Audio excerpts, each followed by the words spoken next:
Welcome back, detectives. Let's dive into another horrible case. The case of Karina Vetrano.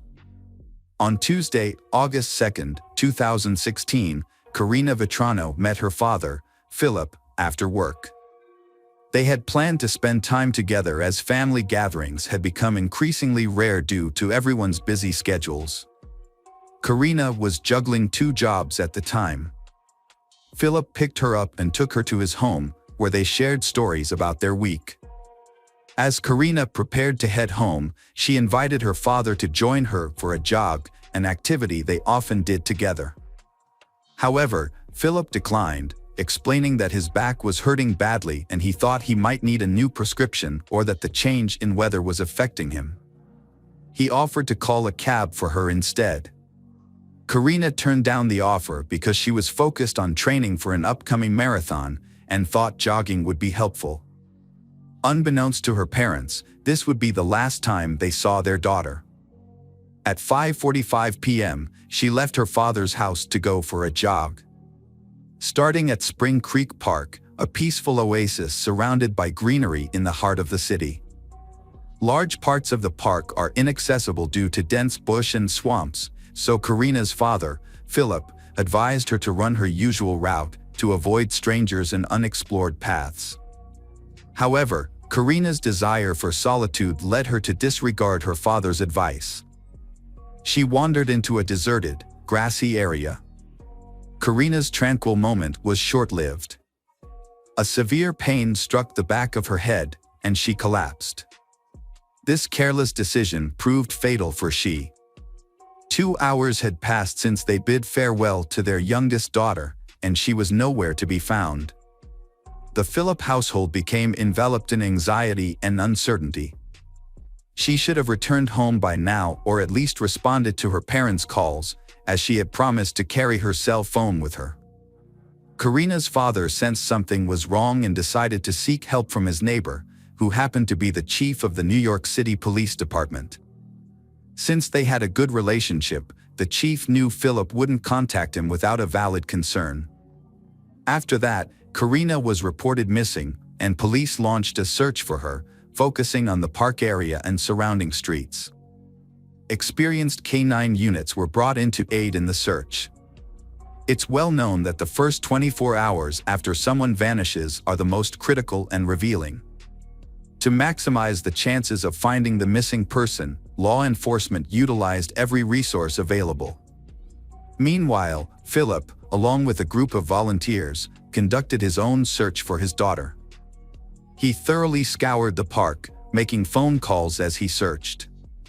As dusk fell, Philip spotted something in the grass and walked towards it. As he approached, he recognized Karina's phone and hoped she might have just misplaced it. However, as he cautiously made his way through the thicket towards the police officers, he stumbled upon something in the grass. He then stumbled upon the partially undressed body of a female corpse lying face down. Philip turned the body over and was met with a devastating sight. It was the face of his daughter, Karina. A heart-wrenching scream burst from Philip's chest as he realized the unthinkable. It turned out his daughter Karina hadn't lost her phone as he initially thought. The truth was far more devastating. Karina had lost her life. The police rushed to his side as he let out a desperate cry.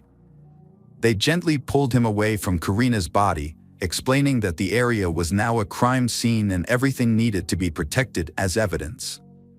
The silence of the car ride home was oppressive, punctuated only by Mr. Philip's tormented thoughts. He was consumed by the daunting task of breaking the news to his wife about their daughter's tragic passing. Memories of Karina's life flooded his mind. He remembered the day she was born, July 12, 1986, in Queens. From a young age, Philip had been incredibly proud of his second daughter, Karina. She was a model child, obedient, well-mannered, and diligent in her studies. One of his fondest memories was taking the little girl go to school for her first day. Karina's academic prowess had led her to earn a master's degree in speech pathology from St. John's University, a testament to her hard work and determination. Karina always wanted to help children, particularly those with autism. Additionally, she was a talented individual with a variety of interests, including traveling and writing. She was also an avid sports enthusiast, with a special fondness for running. Her and her father's similar passion for running brought them closer together. Philip remembered how he had protected her from those who were courting her, not wanting anyone to hurt her. He hoped that one day she would find true love and build a strong family like his own, giving him and his wife wonderful grandkids. As Mr. Philip approached his home, he felt the weight of his emotions. Taking a deep breath, he mustered the strength to put on a brave face. He knew his family needed him to be strong. His wife met him at the door and saw the pain in his face. She didn't need him to say a word, she immediately understood what was wrong. She rushed to his side, embracing him as she burst into tears. Karina's loved ones were understandably shocked and distraught when they learned about her sudden death. It was difficult for them to accept the brutal nature of the attack. The investigation revealed that Karina had put up a fierce struggle. Her clenched fists were proof that she had resisted her attacker until the very end. Injuries such as bruises and abrasions were found on her body, and her athletic clothes were torn. The autopsy revealed that Karina's death was ultimately caused by asphyxiation. However, her skull had also suffered blunt force trauma, likely from being hit with a stone. A visible mark on her neck further confirmed the violent nature of the attack. The forensic examination supported the police's initial suspicions, indicating that the crime was both deeply personal and extremely brutal. Further evidence of the struggle was found under Karina's fingernails. Dirt and grass were found embedded under her nails, indicating she attempted to pull away from her attacker. Specialists also examined her mouth, discovering that several of her teeth were cracked and knocked out, indicating that she had bitten down in self-defense. Karina's neck showed multiple scratches, evidence of the intense struggle she went through. Her attacker's grip had been unrelenting, prompting Karina to grab at her attacker with all her might in an attempt to force them to let go. Karina's strong will to survive was evident in her fierce resistance, and she fought valiantly for her life. Following her tragic death, another disturbing discovery found in Howard Beach, Massachusetts, where Karina lived. A second jogger's body was found in a secluded area with dense foliage, causing concern that a serial offender may be at large. To investigate these similarities, geneticists compared DNA samples collected from both crime scenes. DNA samples were discovered on both victims. However, the DNA analysis yielded an unexpected result. The samples did not match, indicating they belonged to different suspects. Notably, one DNA sample was found under Karina's fingernails, on her back, and on her phone. Despite the small amount, investigators were able to successfully analyze the evidence. The DNA found at the crime scene was the only lead in the investigation, providing a way to identify the killer. Given that most murders are committed by someone known to the victim, the police couldn't rule out any possibilities. To explore this, Karina's father submitted his DNA for testing, as he was the first person to discover her body. Unfortunately, the testing was done on the same day as Karina's funeral.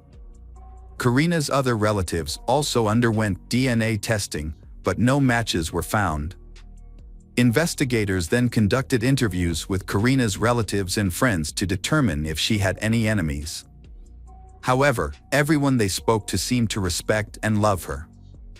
As a result, the investigators came up with a new theory. The crime was likely committed by someone who targeted Karina because of her physical appearance and was driven by impulsive desires. Feeling stuck, authorities turned to the public for assistance, offering a $10,000 reward for any information that could lead to the killer's capture. The public responded in large numbers, with over 250 leads, 600 genetic tests, and more than 1,700 reports being compiled. However, despite the extensive effort, the investigation remained unresolved. One major challenge was the possibility that the perpetrator had no prior record of crime, making it even more difficult to identify and catch them. On August 31, 2016, a utility worker reported seeing a suspicious person near the scene of Karina's death. He told police that he saw a man emerge from the bushes in a restricted area of the park and run north. The New York Police Department created a sketch of the suspect based on his description. However, by December 2016, they acknowledged that this individual may have been an innocent bystander. The release of the sketch did not yield any new leads, and the investigation came to a standstill. The Federal Bureau of Investigation joined the case on December 4, 2016. According to the FBI, the perpetrator was likely familiar with the area, especially the park where the crime occurred. This suggested that the attacker may have lived nearby, which is why they thought it was an ideal location to commit the crime without being detected. As a result, the police were cautious not to show their emergence in the area, knowing the perpetrator might be avoiding them to avoid capture. To follow up on the investigation, the police also conducted screenings of local African American men who fit the suspect's description. However, this effort did not lead to any breakthroughs in the case. Detective John Russo, who was part of the investigation, recalled an important detail. He had noticed a young man in a hoodie frequently walking around the park. John even tried to follow him out of curiosity about his strange behavior. The young man moved slowly and paused for extended periods in front of houses near the park, as if he were looking for targets to rob. However, then John lost track of him. 2 months later, a store owner reported seeing a person who looked similar. This made John rethink his earlier observations. He re-examined the file of a teenager matching the description, whose name was Chanel Lewis. Detectives became interested in Chanel because of his strange behavior. They started asking questions to his friends and teachers to gather more information. It was discovered that Chanel had shown interest in harming the girls, which made investigators more suspicious of him. No other leads, officers decided to focus on Chanel. Chanel's life was unremarkable, mirroring that of many young African Americans in Brooklyn's low-income housing. He resided in a housing complex several miles from Spring Creek Park, where he lived with his mother, 3 sisters, and their children. Chanel was unemployed, but despite being diagnosed with paranoid schizophrenia, he managed to graduate from a private school catering to students with emotional and behavioral challenges.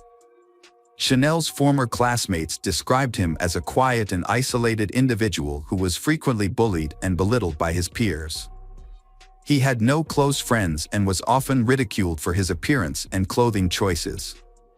However, after being teased, Chanel would typically smirk and walk away rather, earning him the derogatory nickname African Lizard.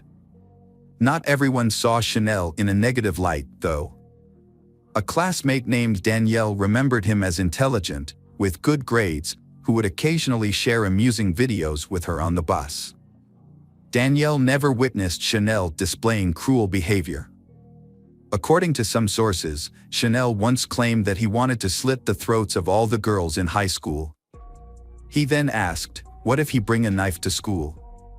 However, Dr. Edward Dana, the executive director of Lewis's school, asserted that Chanel never harmed anyone during that time, nor was he disciplined. Despite this, Chanel struggled with bullying during his teenage years, which left him traumatized. Nevertheless, he aspired to work in social services, driven by a desire to help people in distress. Whenever conflicts arose at home, he would often take long walks, frequently visiting a local park. Chanel had a few minor run-ins with the police. 2 incidents occurred in the Spring Creek area for ordinance violations, and another took place in May 2016 for urinating in public. In another incident, a store owner reported he for loitering with a crowbar, but responding officers released him after checking his ID and finding no prior incidents. The police kept this information on record. It was later discovered that during the time of Karina's death, Chanel was not at home. After an argument with his family, he had gone to the park. Upon his return, his appearance was disheveled, with torn clothing and visible bruises and abrasions. Chanel's mother inquired about what had happened, and he claimed he had been attacked. His account matched the timeline with a witness's description of a man fleeing the park. Additionally, on August 3, 2016, Chanel's father, a former school principal, took him to the hospital for treatment of severe wounds, most of which were cuts, and he also had an injured hand. The investigators reviewed the medical records from that day and found the story plausible. On February 4, 2017, Chanel was brought to the police station and voluntarily provided his DNA for analysis. Would a perpetrator willingly do this? Detectives wondered. The interrogation began on the morning of February 5. He admitted that he was indeed in the park around 5 p.m. on August 2, 2016, but clarified he was walking on dirt paths, not through the thickets, and listening to music. He confessed to encountering a young woman jogging with her phone in her hand. When asked by detectives if something happened when he encountered her, Chanel nodded and quietly said yes. Chanel's vague answers to investigators left everyone confused. He eventually said he was angry and that what happened happened. Investigators were skeptical of this confession, as it could raise questions for the jury at trial. They hoped Chanel would provide more details. Chanel explained that he had gone for a walk in the park to clear his mind after a family argument. Then he saw Karina walking alone and decided to follow her. He said that as she passed him, he grabbed her by the shoulders, wrestled her to the ground, and hit her in the face about 5 times to stop her from screaming. He said his punches knocked out some of her teeth and he injured her hand. Chanel noted that the struggle lasted about 5 minutes, during which she fought back violently, scratching and biting his. Chanel dragged her off the path into tall grass, where he tried to undress and assault her. Despite her shock, she continued to resist until Chanel strangled her. Then he realizing only afterward that she was no longer alive. When asked if he had known the victim before, he replied, he did not know her before this. It all happened by chance. The motive for his actions was even more surprising. He revealed that loud music from a neighborhood gang member had triggered his anger and uncontrollable aggression. Negative emotions were directed at the unfortunate woman, which seemed like a strange reason for the act. Investigators were no longer confused after obtaining DNA results that matched exactly. Microscopic traces found on Karina's body and phone belonged to Chanel. With this evidence, the police and prosecutor concluded that the case was ready for court. However, the motive still seemed unclear. It's possible that Chanel had seen Karina before, since he often visited the park and may have noticed her with her father. He might have developed an interest in her and tried to approach her, but after being rejected, he became angry and attacked her, resulted in a tragic incident. This explanation would make more sense. The trial against Chanel Lewis began on November 5, 2018.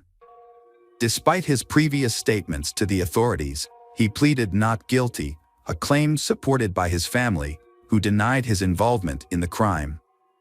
The prosecution charged Chanel with murder and sexual assault, with potential penalties ranging from 25 years or life in prison. The debate about Chanel's guilt played out not only in the courtroom but also in the media. Chanel's defense team questioned whether the police followed proper procedures during his arrest, along with various news outlets alleging racial bias and discrimination. However, the judge dismissed these claims as unfounded, stating that the investigation followed legal procedures. The prosecution provided solid evidence and DNA analysis results. In contrast, the defense argued that the evidence was inadequate and compromised due to the high number of people present at the crime scene, including the victim's father, who found her body. Forensic biologist Linda Rosano noted that the likelihood of the DNA matching someone other than Chanel was 1 in 6 trillion. The prosecutor also presented his phone records, which showed internet searches related to second chances and forgiveness in Catholicism, raising the question of what sin Chanel was trying to make amends for. Additionally, the release of Chanel's confession video led to more controversy because his lawyer asserted that he confessed under great pressure from the police. They alleged that police may have fabricated evidence by starting the recording only after Chanel was coerced and that the search of his home did not follow proper procedures. The defense argued that the investigation into Karina Vetrano's death was mishandled at the start. As public pressure for the suspect's arrest grew, Chanel Lewis became the scapegoat. The jury took the defense's argument seriously but still had difficulty reaching a verdict. This led the judge to declare a mistrial on November 21, 2018. A retrial was initially set for January 22, 2019, but was later rescheduled for March. After 5 hours of reconsideration, Chanel Lewis was found guilty of Karina Vetrano's murder and sentenced to life without parole on July 23, 2019. Welcome back, mystery lovers. Today's case is going to keep you on the edge of your seat. The case of Rhonda Casto. Julia Simmons lives with Stephen Nichols, a divorced stock trader, in his 3-bedroom house outside Portland, Oregon. Julia and Stephen met online while she was looking for a place to rent. Julia was impressed by Stephen's charm and kindness. While living together, Stephen met Rhonda Casto, Julia's 20-year-old daughter. Although he is 10 years older than Rhonda, Stephen was attracted to her beauty and admirable personality. Surprisingly, Rhonda also had feelings for Stephen. From there, they began a romantic relationship. As Stephen and Rhonda's relationship became more serious, they decided to live together in Stephen's apartment. During their relationship, Stephen developed a close relationship with Rhonda's family, especially with her 2 sisters, Melanie and Tessa. Tessa, who was 9 years old at the time, was very fond of Stephen because of his fun and playful personality. As the years passed, Stephen and Rhonda lived together but were not married. Rhonda often dreamed of getting married and her friends knew this. Stephen promised to marry her in the summer of 2009. They had a baby girl and motherhood became the best thing in Rhonda's life. Her daughter became the center of Rhonda's life and she cherished every moment with her. She loved being a mother, but also wanted to return to her modeling career. According to Stephen, after giving birth, Rhonda gained a lot of weight and felt unhappy with her body. They decided to hike 25 of the most beautiful trails in Oregon together to help Rhonda lose weight. Stephen said that their relationship was good, they rarely argued and became closer. However, Rhonda's friends told a different story. They revealed that Rhonda had confided in them about Stephen's abuse. Rhonda even took pictures of her back in the mirror to document the bruises Stephen had caused. On March 16, 2009, Stephen and Rhonda, both 23 years old, went hiking together on the Eagle Creek Trail. During the hike, Rhonda took a picture of Stephen using his cell phone. Before leaving, Rhonda jokingly texted her mother, saying, "He's either going to give me a ring or throw me off a cliff. Haha." Initially, the weather was nice. However, Stephen later said that Rhonda began to act strangely. According to Stephen, Rhonda asked him what would happen if something happened to her and if he would take care of their daughter.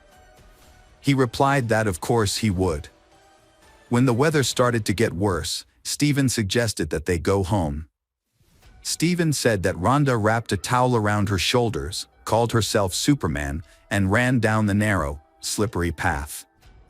Stephen said he witnessed Rhonda slip and fall about 150 feet down the cliff on the Eagle Creek Trail. Stephen said he went down the ravine where Rhonda fell because he couldn't get a cell phone and held her body. He tried to call 911 but got no signal, so he left Rhonda and walked to the trailhead to contact rescuers. Rescuers then took Rhonda's body away. Rhonda's family claimed that Stephen showed no emotion at the funeral, but Stephen denied this and said that he cried a lot. He explained that when he was really sad, he would pull away from people and want to be alone. Immediately after Rhonda's death, Stephen quickly packed up his and his daughter's belongings and moved to the other side of Oregon to be closer to his family. This move left Rhonda's family feeling suspicious and wondering what had happened between Stephen and Rhonda in the final moments before she died. In 2012, Stephen decided to leave the United States to live with his daughter in China. This decision marked a new turning point in the lives of both father and daughter. Stephen decided to move to Wuxi, a city about 75 miles from Shanghai. He had lived in China during his previous marriage and had developed a deep love for the country and its people. During his time in China, Stephen worked as a teacher of English to Chinese businessmen. His and Rhonda's daughter, Ava, quickly adapted to her new life. Within 2 months of moving in, she was speaking fluent Mandarin. Both Stephen and his daughter are thriving and happy in China. Stephen met and fell in love with Landy Yin. Landy and Ava formed a strong bond, with Landy taking on the role of a mother figure. Stephen appreciated how Landy had stepped in and embraced the role of a parental figure to his daughter. After a year of dating, Stephen decided to take the next step in their relationship by proposing to Landy. He was very happy when she said yes. In February 2015, Stephen and Landy returned to the United States to prepare for their wedding. They decided to have 2 wedding ceremonies, one in the United States and one in China, to accommodate both families and friends. Stephen and his daughter arrived in the United States the day before Landy. When they got off the plane in San Francisco to transfer to Oregon, Stephen was approached by police and informed that they needed to arrest him for baggage issues. Stephen had no idea that this would lead to a series of events that would change his life forever. Within minutes, the police separated Stephen from his daughter. Little did he know that while he was in China, detectives had been investigating the death of his ex-girlfriend Rhonda.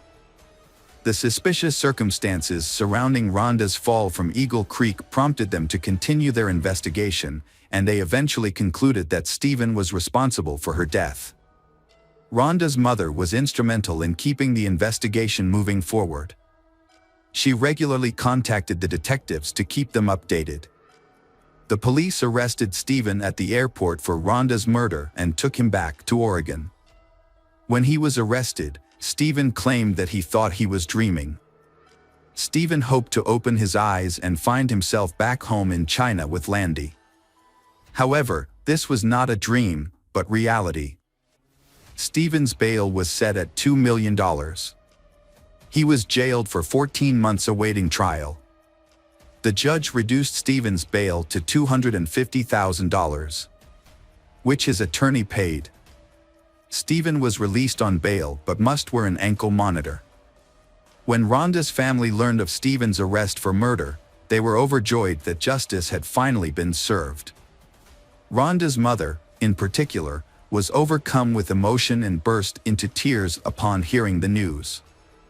Stephen's arrest brought relief and comfort to Rhonda's family, who had been grieving her loss for years.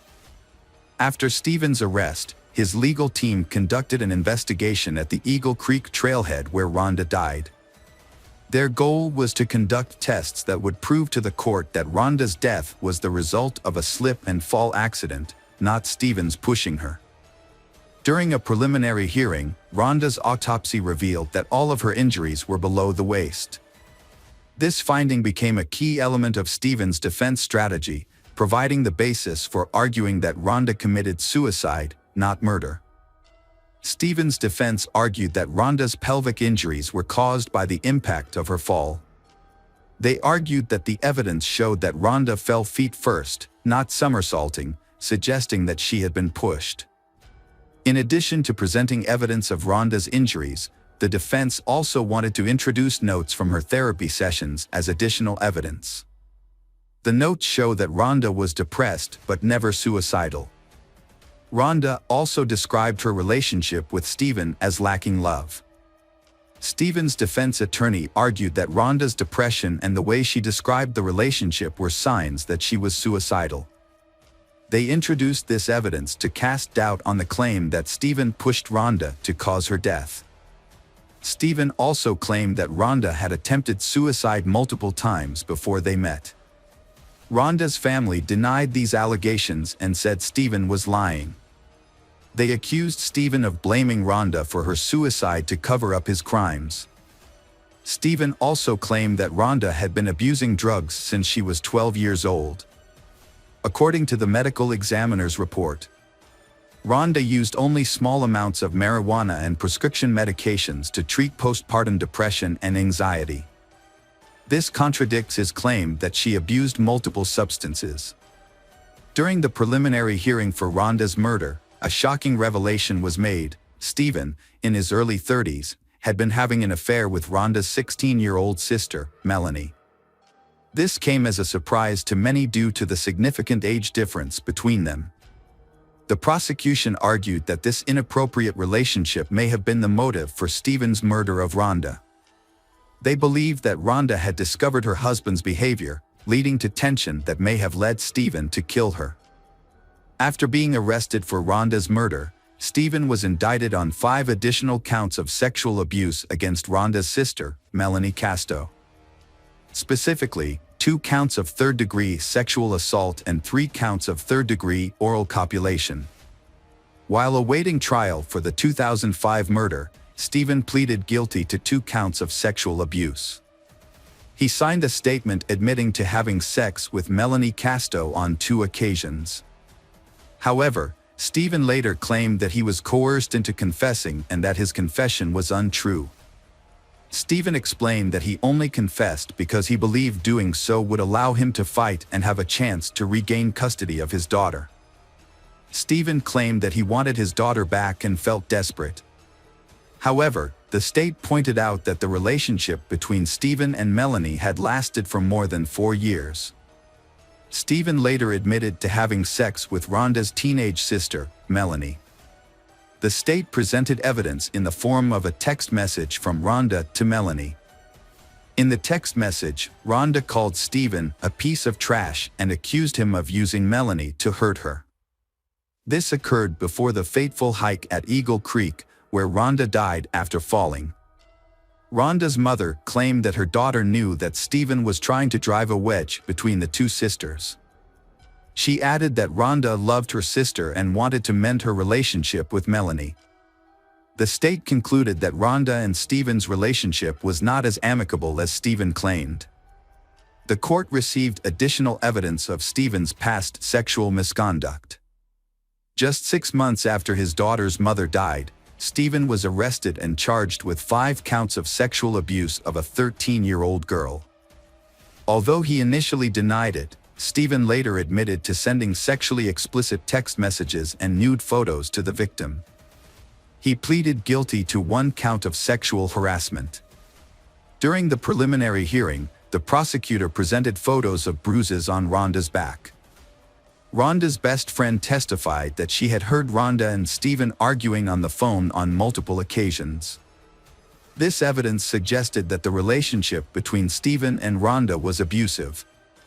In addition to the photographic evidence, the court heard testimony from Stephen's ex-wife, who alleged that in November 2003, Stephen tried to strangle her and throw her over the balcony of their 5th-floor apartment. However, Stephen was not charged and denied all charges. For their part, Rhonda's family firmly believes that Stephen, her boyfriend, is responsible for Rhonda's death. Police suspect he killed Rhonda to collect her life insurance. Her mother said Stephen had lost a lot of money trading stocks the previous year and was struggling financially.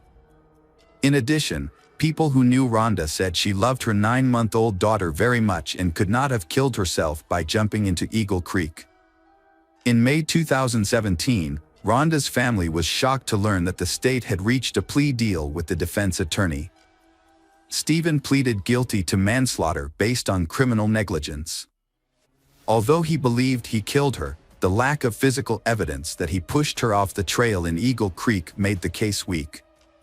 Stephen was given credit for time served while awaiting trial, but was given 3 years of probation. After removing his ankle monitor, Stephen was released. Rhonda's family and friends said Stephen's plea deal was unfair and that he deserved a harsher sentence. During the sentencing hearing, Rhonda's sister gave an emotional statement. She expressed anger and frustration towards Stephen, saying that he had destroyed their family and caused immeasurable pain.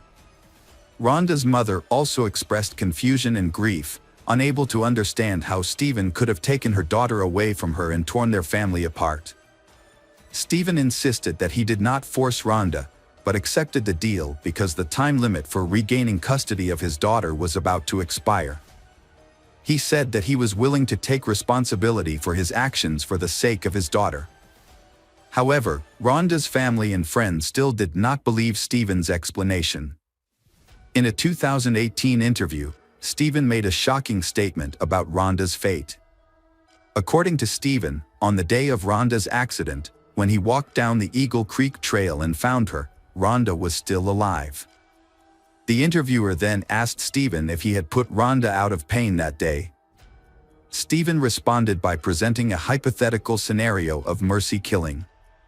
He argued that such an act could be considered justifiable homicide, although it would still be murder. Although Stephen did not directly admit to harming Rhonda, his comments implied that he was involved in her death. In 2017, Rhonda's mother filed for Social Security benefits for her niece, Rhonda's daughter, Ava. She claimed that her niece lived with her and promised to use the benefits to care for the baby. However, the state alleges that from April 2010 to December 2014, the time Rhonda's mother claimed her niece lived with her, the child actually lived with her biological father, Stephen. Rhonda's mother is accused of stealing nearly $40,000 from the government over a 5-year period. Her defense attorney argued that her actions were motivated by a desire to prevent Stephen from gaining custody of Rhonda's daughter and from benefiting from Rhonda's $1 million life insurance policy. According to the attorney, Rhonda's mother's goal was to protect her granddaughter from being taken advantage of. They also pointed out that she had a history of depression, which became worse after her daughter died. To cope with the pain, she used marijuana as a way to self-medicate. The defense argued that her use of the drug impaired her judgment and thinking. The judge sentenced Rhonda's mother, 53, to 1 month in prison and 3 years of probation after she pleaded guilty to welfare fraud. In addition to the sentence, she was ordered to repay $39,100 in stolen benefits. Rhonda and Stephen's daughter was placed in foster care in October 2015 after the Department of Human Services stripped them of parental rights. The decision came after Stephen pleaded guilty to sexually abusing a 13-year-old girl. The Oregon court eventually stripped him of his parental rights. However, Stephen has appealed the decision. Hello again, true crime fans. We've got another mysterious case to explore. The case of the Ewell family. Dale Ewell was born in Ohio during the Great Depression. This challenging time in him the value of hard work and the importance of money, as he learned to appreciate every dollar he made. His family struggled financially, which likely motivated him to become determined and ambitious. Dale married Glee Michelle, a multi-talented woman, who worked as an elementary school teacher, a translator for the CIA, and served on a commission at the State Bar of California. They had 2 children, Tiffany born in 1967 and Dana in 1971. Dale's success provided the Ewell family with a comfortable life, including a home in Sunnyside, a beachfront property in Peraro Dunes, luxury cars, and designer clothing.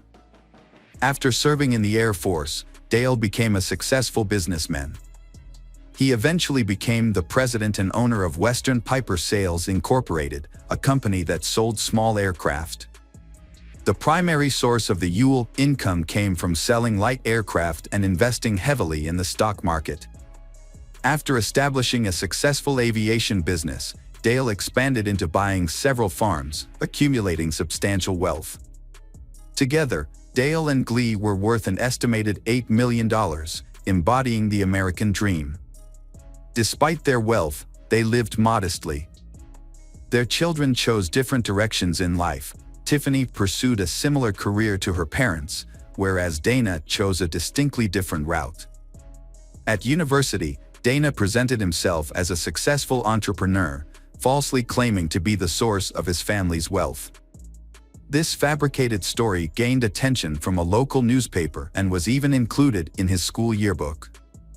In 1990, while attending Santa Clara University, Dana was fixated on wealth and luxury. He owned a BMW and had access to funds, allowing him to indulge in expensive items like jewelry. From a young age, Dana had a habit of lying and making up stories. Despite being intelligent and well-educated, Dana's ambitions went beyond comfort, wealth, and a promising future. He had the same ambitions as his father, but he didn't have the drive to achieve them in a proper and lawful way.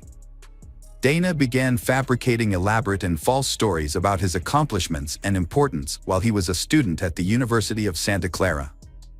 He lied to both faculty and peers, claiming he was the head of a multi-million-dollar company. His false narrative included starting as a stockbroker at 18, moving to aircraft sales, and eventually becoming president of his own aircraft manufacturing company. The tension between Dana and his father, Dale, was largely unknown to others. Dana's tall tales may have caused his father embarrassment and contributed to their conflicts. Despite Dale's humble beginnings and generous support for his children, Dana seemed to have an excessive sense of entitlement. Dana Ewell presented himself as excessively self-centered and arrogant, prioritizing his wealth and social standing above all else. On Easter Sunday, April 19, 1992, the weather in Sunnyside, California was mild with partial sunshine, resulting in a pleasant afternoon. Dale, 59, spent the Easter weekend at his beach house with his 57-year-old wife, Glee, and their 24-year-old daughter, Tiffany. Glee and Tiffany returned to their home in Sunnyside by car, while Dale flew his private plane to his hangar and then drove home. When they arrived, they were ambushed. Tiffany was shot in the head and killed, followed by Glee, who was shot multiple times. The killers stayed in the house, waiting for Dale to arrive. 30 minutes later, Dale arrived home and was also fatally shot as he entered the house from the garage. 2 days later, Dana, the youngest member of the family, tried to contact his parents but was unable to reach them. Dana had spent the Easter weekend in San Francisco with his girlfriend and her father, an FBI agent. On April 21, 1992, the family's housekeeper, Juanita, arrived at the house for work and found Tiffany's body lying in a pool of blood in the kitchen. Juanita was distraught and sought help from a neighbor, who called the police. Meanwhile, Dana was still in Monterey, California. At the time of the murders, Dana was contacted by the authorities. His girlfriend's father quickly arranged for him to fly to Fresno, and Dana was visibly upset during this time. The police then started a thorough investigation, spending many days collecting evidence and interviewing witnesses. The crime scene was made to look like a robbery. However, experienced detectives believed the scene was deliberately staged to make it appear as though the family had been attacked and then killed by an intruder. Upon further examination, detectives found several irregularities, including the lack of weapons, bloodstains, footprints, or DNA evidence. Instead, the detectives found that the attack was carefully planned and carried out. The attacker was a skilled shooter, missing only one shot, and had even picked up the spent bullet casings inside the house. Investigators found a box of 9mm ammunition that Dale had purchased. It was later discovered that it had been used in the murder. The home appeared to have been ransacked, but nothing valuable was missing. There was no evidence of forced entry, and the alarm, which was usually turned on, had been turned off. Investigators thoroughly examined the victims' backgrounds, searching for any clues that might be connected to their deaths. They looked into Dale's past dealings, which included selling airplanes to an individual later convicted of drug smuggling in the 1970s, and a questionable real estate transaction with Dale's brother that potentially put investors at risk of losing millions. The police thoroughly investigated and eliminated all other potential suspects with motives. Ultimately, they concentrating on Dana, as he was the one who would benefit the most from the tragic event. As the only surviving member of the Ewell family and the main beneficiary of the estate, Dana naturally became a person of interest. Even though he had a solid alibi, having been with his girlfriend and her FBI agent father at the time of the murders, the police couldn't shake their suspicions about him. Dana's actions did not ease the concerns of others, but rather intensified their suspicions about his involvement in the murder. Although he outwardly showed distress and even offered a $50,000 reward for the capture of the killer, his grief seemed insincere. His reaction to the horrific killing of family members seemed surprisingly subdued, as he displayed little of the shock and sorrow that people typically exhibit in response to such a traumatic event. Instead of focusing on mourning the loss of his loved ones, Dana seemed more concerned with his parents' wills and inheritance. He did something disturbing, inviting a friend to view the house while there was still obvious blood on it, demonstrating a disregard for the victims. Furthermore, he allegedly expressed contempt for the police investigation, calling the investigators dummies who would never solve the case. Dana eluded authorities for 3 years, during which time they thoroughly investigated every lead to help solve the case. The situation worsened after Dale's brothers reported Dana to the authorities, claiming he had done something wrong. According to them, Dana became furious when he heard the will being read, as he learned that he wouldn't have full access to the $8 million estate until he was in his 30s. Dana reportedly slammed his hands on the table and screamed, asking why his father could do this to him. The trust stipulated that his parents would cover his expenses until he was 25, then he would receive investment dividends until he was 30. At 30, he would have access to half of the estate, with the remaining half available at 35. Before the funeral, the Ewell brothers act to prevent Dana from reclaiming what he believes is his. However, Dana managed to obtain around $300,000 from an insurance policy. Dana's uncles actively prevented him from inheriting his father's assets, causing him significant frustration. Despite the growing scrutiny from investigators and accusations from his own family members that he was involved in the murder to gain control of the family estate, Dana showed no signs of worry. He continued to live a lavish lifestyle, showering his girlfriend Monica with expensive gifts and even helping with her education costs. However, it was unclear where his money was coming from. Investigators suspected that money was a key factor in the murders and dug deeper. They discovered that Dana had been stealing money from various sources, including his grandmother's trust account, which had held $400,000. By the time detectives stepped in, the grandmother was left with only $22,000 to cover her care at a nursing home. The discovery that Dana had been exploiting his grandmother for personal gain further strengthened the police's suspicions about his character. However, authorities still need concrete evidence to prove Dana's involvement in the murder. Joel, one of Dana's college acquaintances, was particularly drawn to Dana's stories of a wealthy, successful lifestyle. Joel found Dana's apparent ability to effortlessly attract beautiful women especially intriguing. People around were surprised by their friendship, as they seemed to have little in common. Dana was driven by a desire for higher social status, while Joel's interests lay in video games, firearms, and explosives. Despite their differences, Joel's friendship with Dana gave him the opportunity to attend fancy parties and meet attractive women. Shortly after the Ewell family murders, Joel dropped out of school and soon became Dana's roommate in the Ewell family's former home. This marked a significant development in the investigation. Both Dana and Joel started making unusual purchases, such as helicopter flying lessons, despite Joel having no apparent source of income.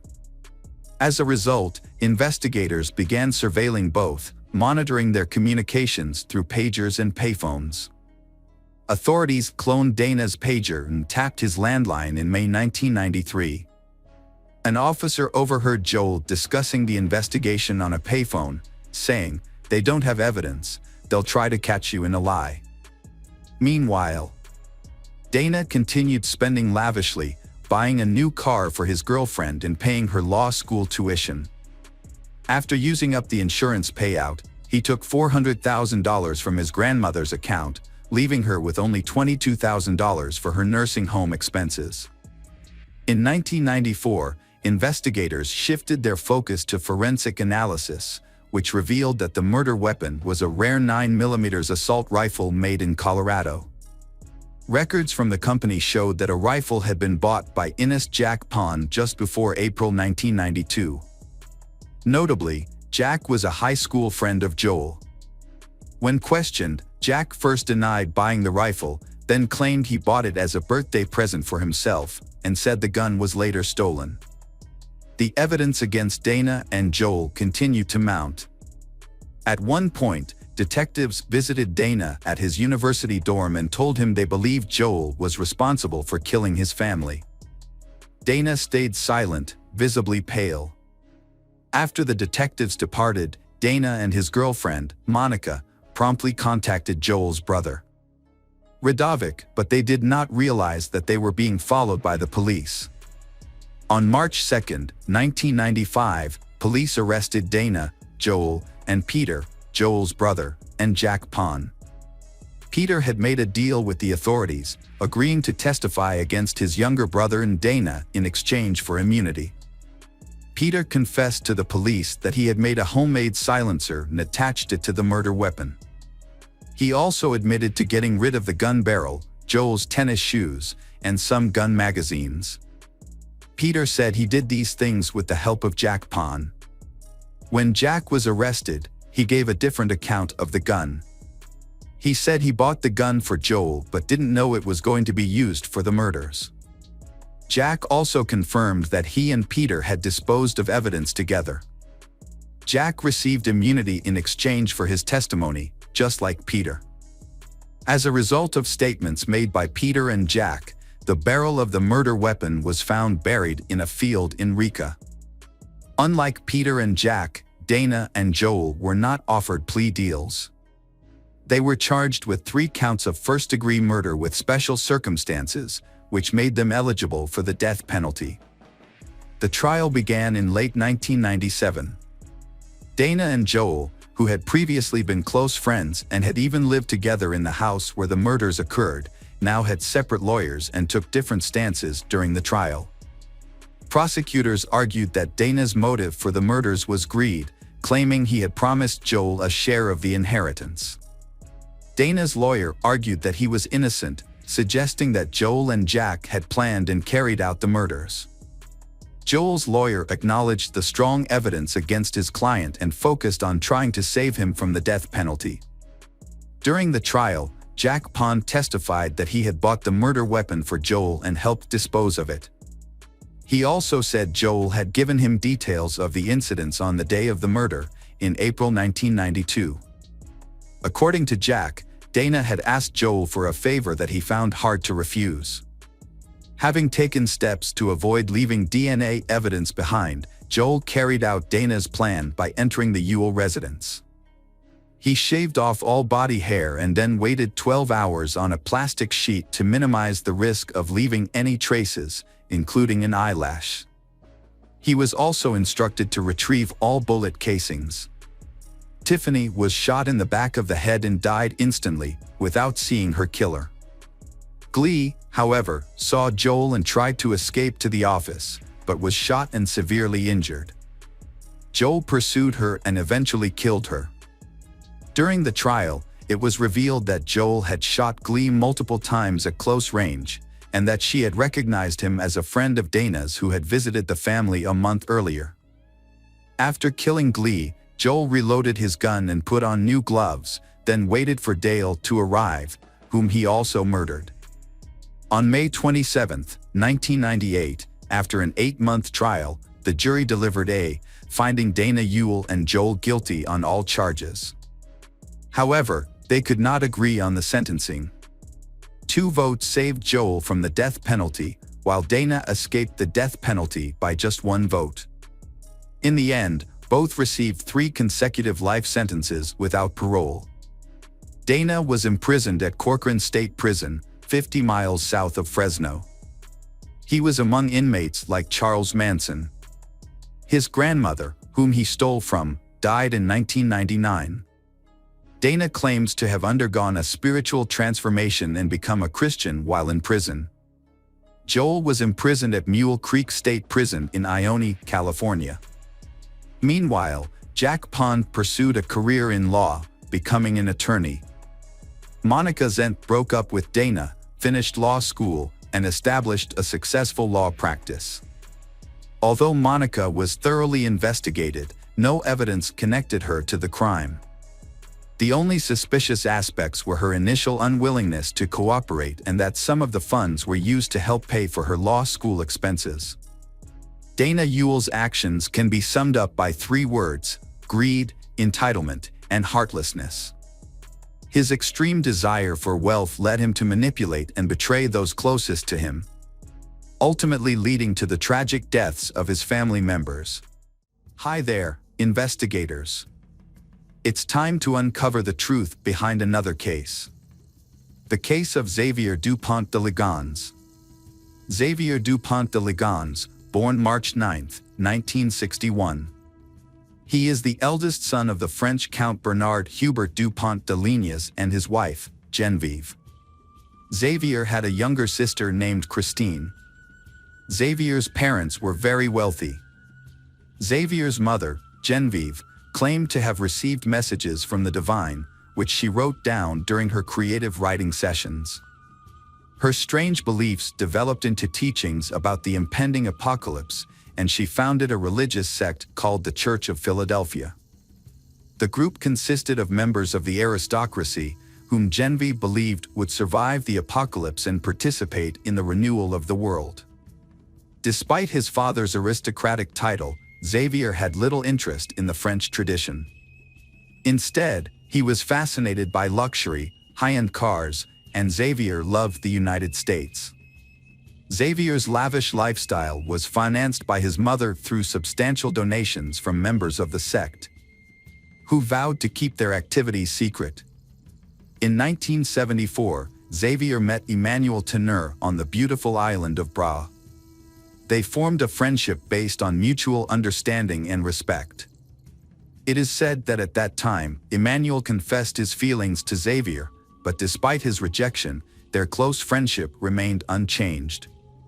2 years later, Xavier met Agnes Hodanger in Neuilly-sur-Seine, a suburb of Paris. Agnes was born on November 9, 1962, and Agnes was deeply religious. She worked as an assistant at the Blanche de Casse Catholic School in Nantes, where she taught catechism. Although information about Agnes' family is not widely available, there are many sources that indicate that Xavier and Agnes formed a very close relationship. The relationship developed into a short-lived romance before they decided to separate. In 1990, Agnes gave birth to her first child, Arthur, from a non-coercive relationship. Soon after, she and Xavier got back together, rekindled their love, and decided to marry. Xavier adopted Arthur as his son. 2 years after the breakup, they welcomed the birth of their second son, Thomas, who was considered the heir to the family. To commemorate this important event, Xavier chose Emmanuel as the first person to support Thomas. After Thomas, the couple had 2 more children, Anna and Benoit. The family of 6 lived happily. Xavier showed himself to be a loving father and his children excelled in school, opening up a promising future. Agnes passed on her faith to her children and took them to church. Around 2000, in accordance with their interests and wishes, Xavier moved his family to the United States. Xavier, a reserved, charismatic, and multilingual man, believed he could easily integrate into the United States. However, this project failed, resulting in significant financial loss. Upon returning to France, Xavier was left in a large amount of debt after several failed business ventures. Xavier was described as a salesman in some investigations. According to French media reports, financial problems had been a major concern for Xavier for many years.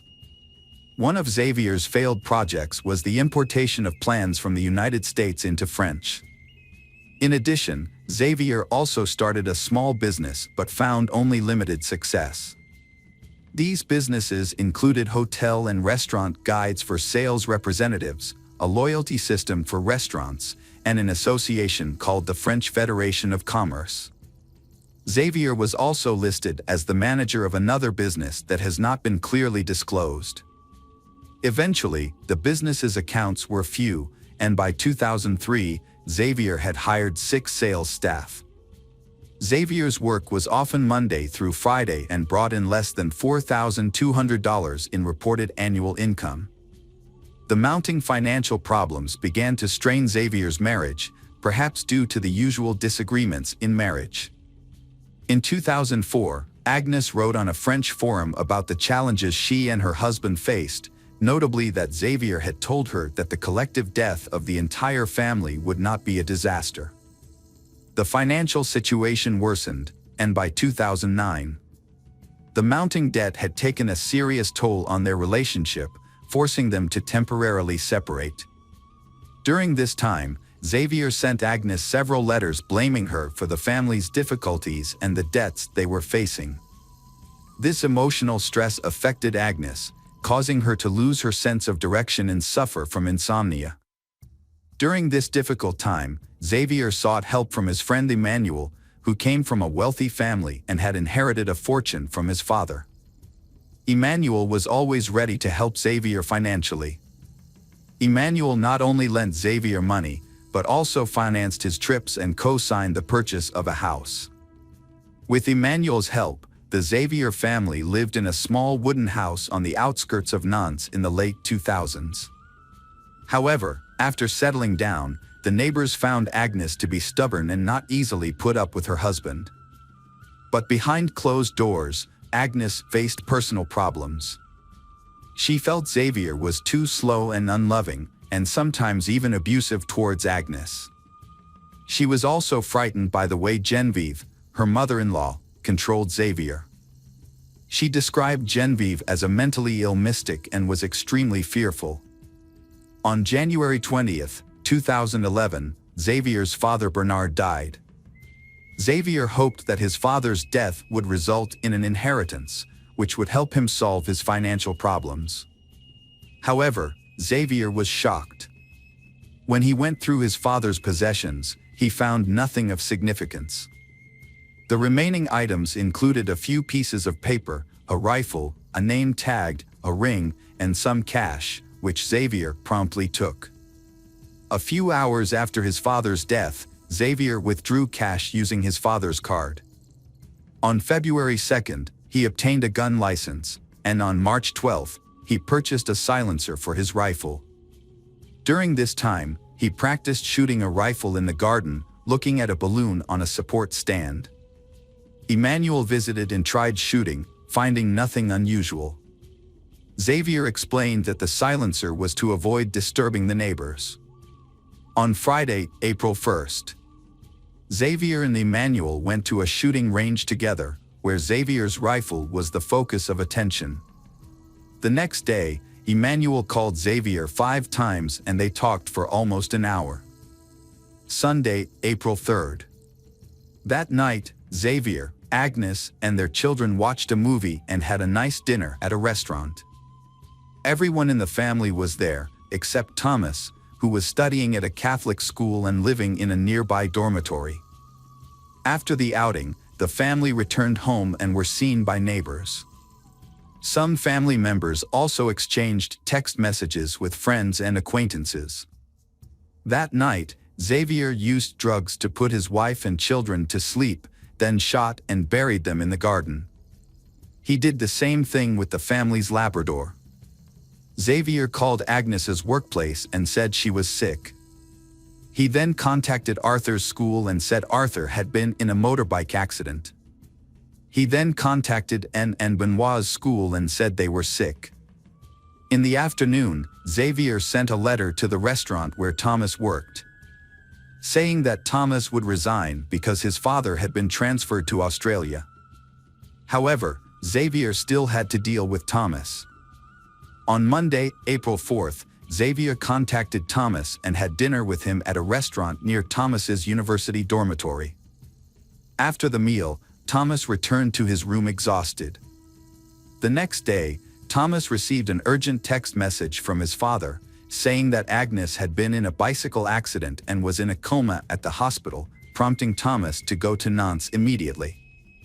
At midnight, a friend of Thomas's received a text message from him, saying that he was at home watching a movie with his father. Thomas was probably dead by then. About an hour later, Xavier emailed Emmanuel, arranging to meet up soon. Emmanuel responded, reminding Xavier that he had the power of attorney and the keys on the boat. Xavier went in and out of his house and even left a note on the door asking for no more mail to be delivered. Xavier then withdrew cash from an ATM, which was captured on security cameras. He paid with credit cards at restaurants and stayed at hotels under his real name. As Xavier's perfect escape began, the neighbors began to notice worrying signs. The once open windows of the bungalow had been boarded up for days. The 4 children of the Xavier family were no longer seen playing outside. The dogs were no longer heard barking, and Agnes was nowhere to be seen. All disappeared without a trace. Concerned neighbors began investigating and contacted the police. When police arrived, they discovered a nearly empty refrigerator with only a few jars of jam left. In the kitchen, a mop still had food on it, and a ring was placed on the living room table. Guitars were on the sofa, but no one was home. Police found empty picture frames, and the closet was empty of clothes. In the midst of the mystery, on April 9th, a letter appeared, sent to Xavier's family and friends. The letter claimed that Xavier had been hired by the U.S. Drug Enforcement Administration and that the family had gone undercover as part of a witness protection program, explaining why they had suddenly disappeared and had not communicated. Suspicion and concern grew among neighbors who sensed something was amiss. Fearing for the family's lives, they urged the police to investigate further. As the case gained media attention, more details emerged. On April 15th, security cameras captured Xavier entering a small hotel near Cannes. He parked his car, picked up a bag, and disappeared into nearby woods. This was the last time he was seen.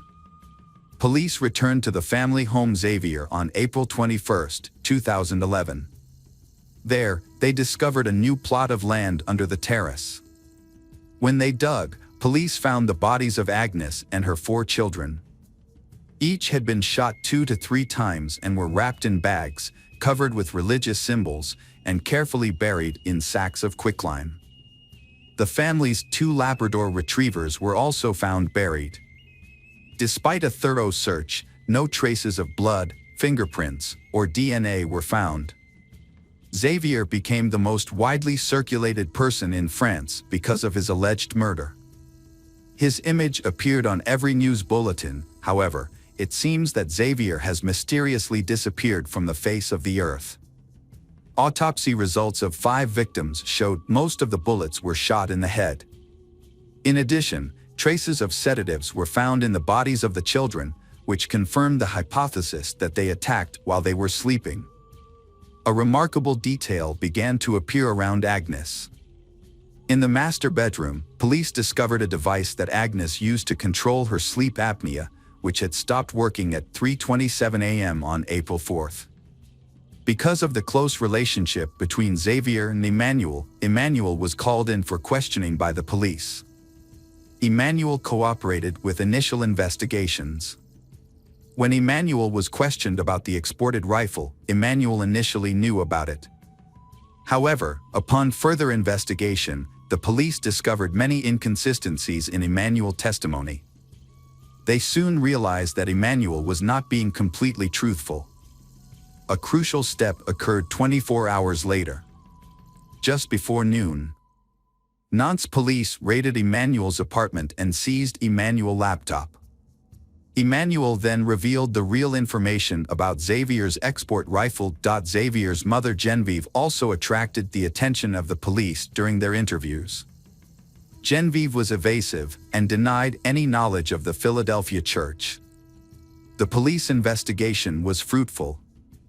They discovered a copy of a complaint filed years ago by former members of the cult who fled in fear after Genevieve offered to have sex with all the men to conceive. This revelation about the cult, including the wealthy members who provided financial support, led the police to believe that this environment may have provided Xavier with material support. As a result, all former members of the Philadelphia church were questioned, and the police monitored the cult members, hoping to detect any indiscretions in conversations or emails. When the police examined the computer hard drive, they discovered many email exchanges between Emmanuel and Xavier. Some of the emails were particularly revealing about the relationship between the two. One email sent in the early morning of April 6 attracted special attention from the police. These accumulated details led investigators to the crime in which Emmanuel may have assisted Xavier in his escape. However, the police team's work has yielded results. They discovered a copy of a petition obtained years ago by former members of the sect. These people fled in fear after Christine offered to have sex with all the men to identify the chosen tie. The important revelation about this sect, including the wealthy members who provided the main financial support, has helped investigators better understand the work. They believe that this environment may have provided Xavier with the necessary support and substance. Therefore, all former members of the Philadelphia church were examined and followers of the sect were followed, hoping to find connections through conversations or emails. Despite efforts, no murder weapon was found. Xavier's cell phone records helped police track his movements in the country. Xavier's last known trace was recorded on April 15 from a security log. Based on the type of bag Xavier was carrying, police suspected that he may have been carrying a weapon. While everything suggested that Xavier might have committed suicide in the forest, the police conducted a thorough search of the dense forest, but without any results. This led to the hypothesis that Xavier might have sailed the boat to another country. Therefore, an international arrest warrant was issued on May 4. The Nantes police contacted the National Fisheries Monitoring Center to verify whether Emmanuel or Xavier owned a motorboat or a sailboat. The police did not find sufficient information, but Emmanuel was summoned to the Nantes police station for further questioning. When the police asked Emmanuel about the sailboat, Emmanuel claimed it was a coincidence. Emmanuel explained that Emmanuel had given Explorer permission to open his safe in case anything happened to Emmanuel, and that the key to the safe was hidden in a model sailboat in an apartment. According to Emmanuel, the safe contained Emmanuel's will. Despite some suspicious coincidences, the police released Emmanuel. At this point, Emmanuel was only considered a witness. However, the police decided to put pressure on Emmanuel because they suspected that Emmanuel was a possible accomplice. A key discovery was made when police examined all the checks paid to Xavier's company. A $4,200 check signed by Emmanuel, linked to a previously undisclosed bank account in Monaco. Police quickly requested account records, but due to Monaco's strict banking secrecy laws, they would only respond to requests from their own regulators. On September 28, 4 police officers returned to Emmanuel's home. After a long wait, Emmanuel showed up. Emmanuel's apartment was sparsely furnished, with empty liquor bottles scattered around, suggesting that Emmanuel lived a very isolated life. Emmanuel told the police that Emmanuel had not received any letters or phone calls from Xavier. In 2015, a journalist claimed to have received a letter from Xavier stating he was alive. However, after conducting handwriting, DNA, and fingerprint analyses, the letter did not provide any new information. A tip-off about a monk resembling Xavier led police to raid a monastery in Rab-Brun-sur-Aran on January 9, 2018. After a thorough 2-hour search, they concluded it was a case of mistaken identity. Then, on January 18, 2019, Emmanuel died of a heart attack. That same year, authorities arrested a man they believed to be Xavier at Glasgow Airport in Scotland, only to discover it was a case of mistaken identity. Speculation has it that Xavier may be hiding in South America, specifically Argentina, where Xavier can help him avoid being noticed. Despite the passing of the years, the Church of Philadelphia still exists, with members who have been part of the church for nearly 40 years, living in seclusion from the world. Since 2011, the case has been shrouded in rumors and speculation, causing it to stall. Ultimately, Xavier was never found. The perpetrators responsible for the deaths of Agnes and her 4 children have still not been found. Hi there, investigators. It's time to uncover the truth behind another case. The case of Rosana Galeano. Rosana Galeano was born in Buenos Aires, Argentina, in the late 1970s to parents Raldo and Graciela. She had 2 older brothers, Oscar and Gustavo, and a sister, Monica. During this time, Raldo, Rosana's father, worked as a mechanic. In 2001, Jose Arce brought his vintage car to Raldo's workshop for repairs. Jose was born on November 22, 1948. He spent more than 30 years living abroad, primarily in Greece and the United States. During his time in the United States, Jose was convicted of drug trafficking and served a 4-year prison sentence. He returned to Argentina in 1996 and owned 8 properties in a prestigious area of Buenos Aires. Despite their significant age difference, Jose and Rosana began dating shortly after meeting at her father's shop. At the time, Rosana was without a job and kept to herself, while Jose appeared to be financially stable. However, his wealth actually came from his mother, Elsa, who lived in the United States. Jose, who is 52 years old, proposed to Rosana, who is 22 years old. Rosana's mother, Graciela, expressed concerns about their significant age difference. Jose dismissed her worries, claiming that love knows no age. Rosana reassured her mother that she wanted to marry Jose, and they tied the knot on November 17, 2001, after a 7-month courtship. Jose initially thought his friendly and intelligent personality was the reason Rosana was attracted to him. They soon had a son, Geronimo. However, Jose's true nature soon became apparent, a controlling and jealous person. He frequently belittled Rosana and her family, and has eventually turned physically abusive, leaving Rosana feeling trapped and fearful. Jose's ownership of 2 guns added to his intimidating presence, allowing him to maintain control over Rosana. Her family was aware of the situation and the pain it caused.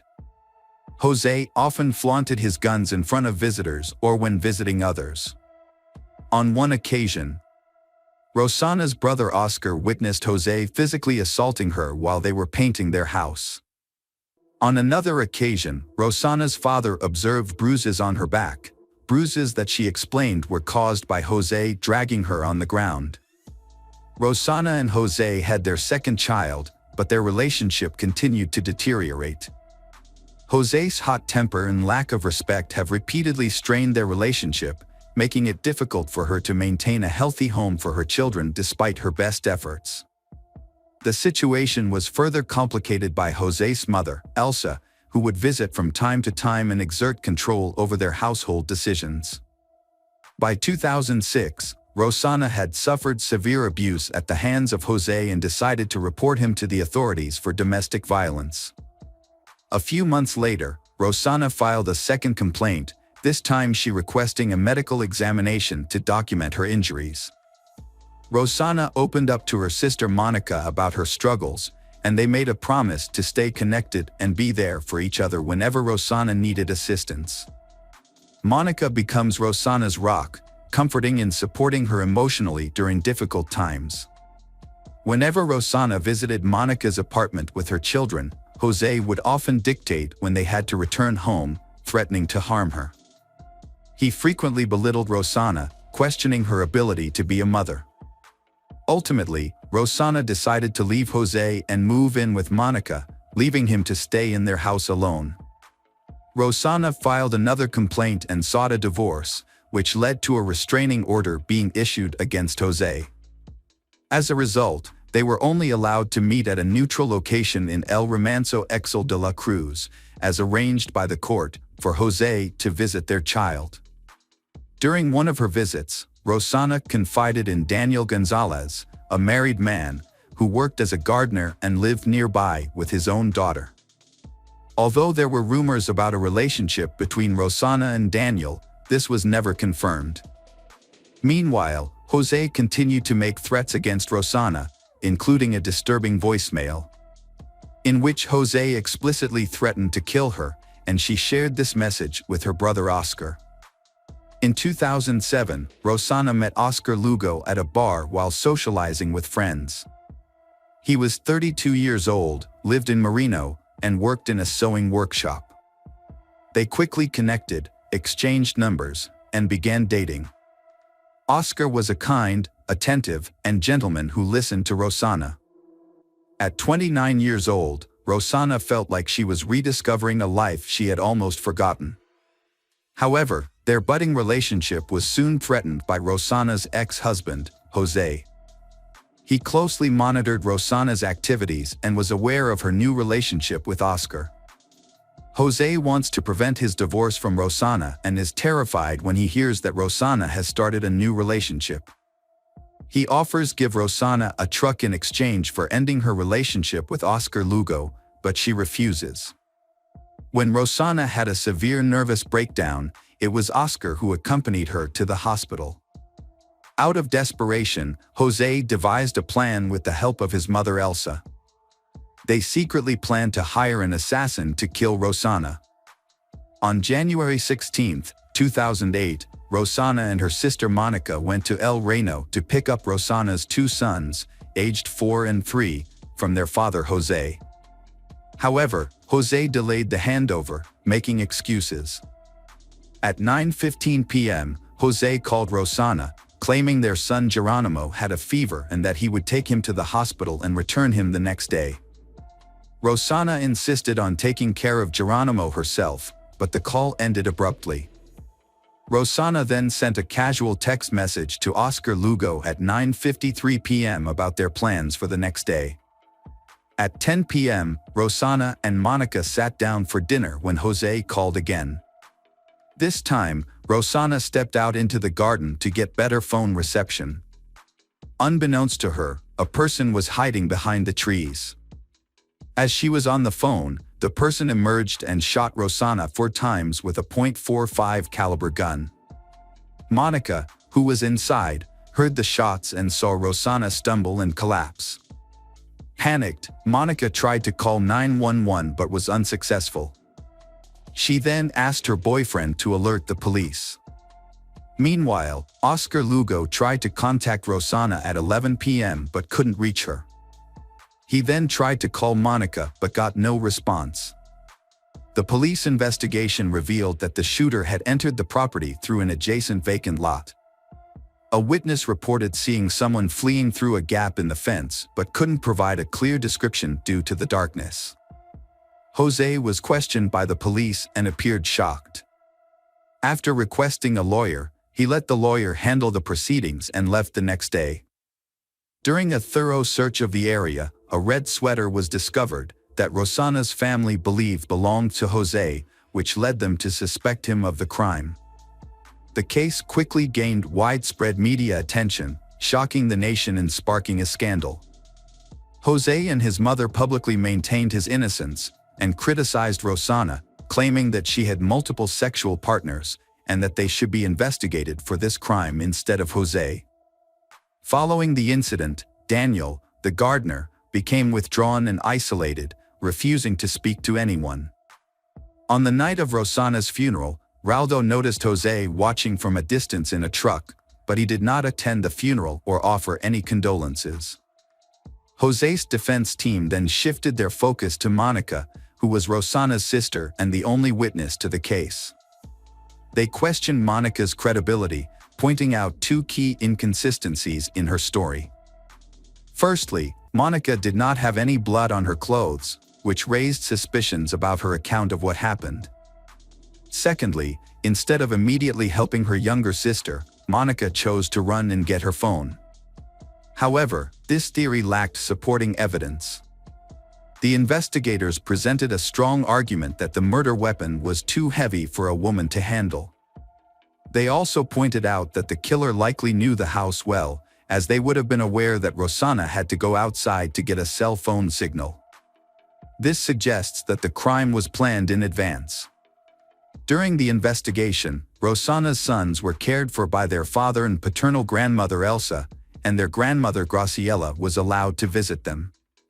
However, Monica and Oscar are not allowed near the children, as José expresses concern for his son's safety. Despite the court's restrictions, the children still wanted to see Aunt Monica, so José allowed them to visit her. During these visits, Monica took the children to see a psychologist. Eventually, Graciela was granted visitation rights to her grandchildren, though not guardianship. In an interview, José made some serious allegations about Rosanna, claiming she had 4 lovers who all had run-ins with the law.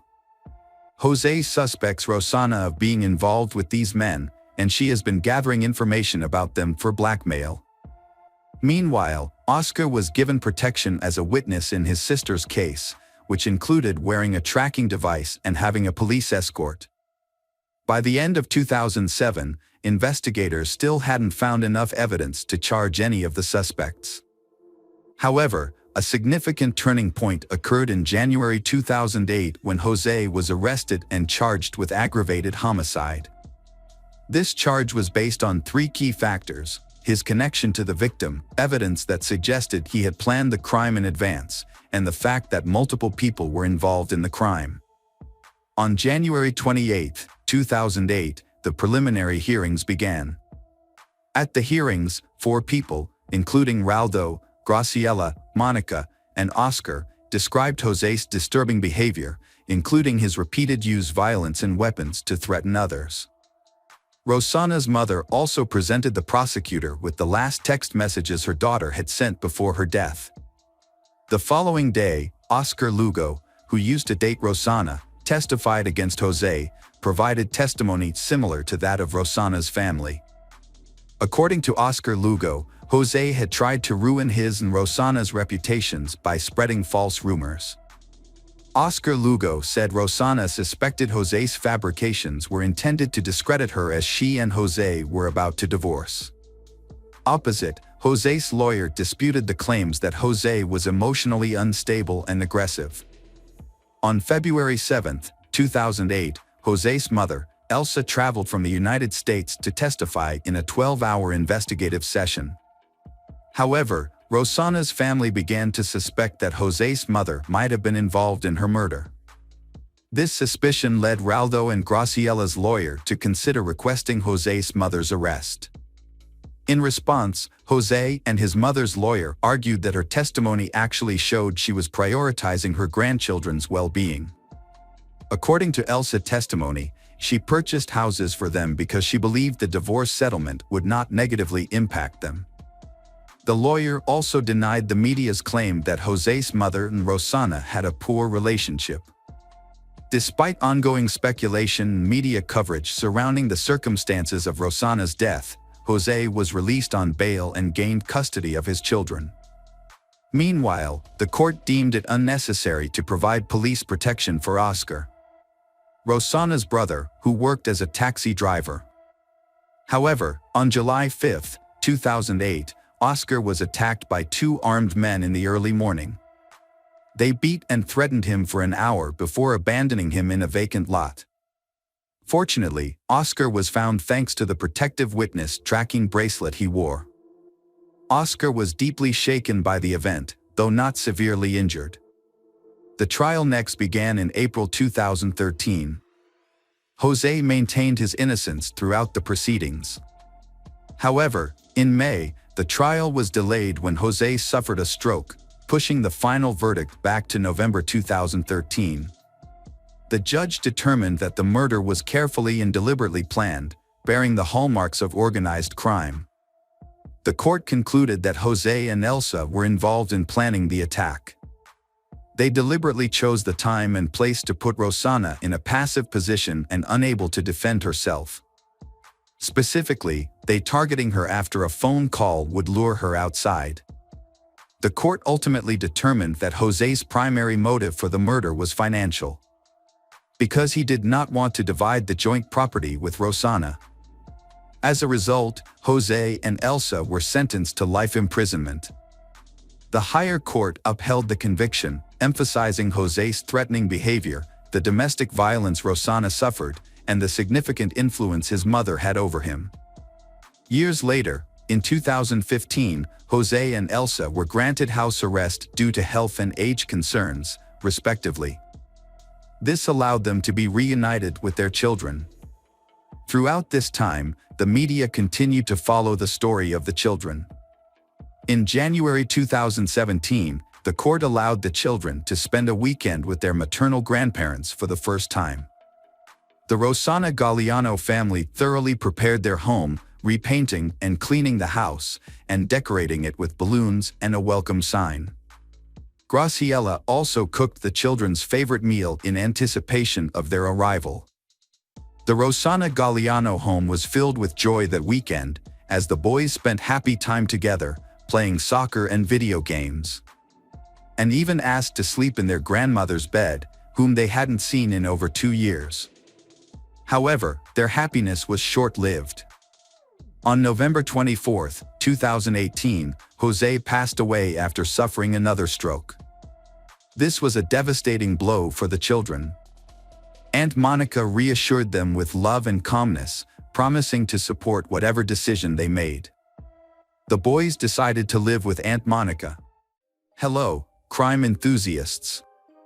Are you ready for another chilling investigation? The case of Johnny Aberry.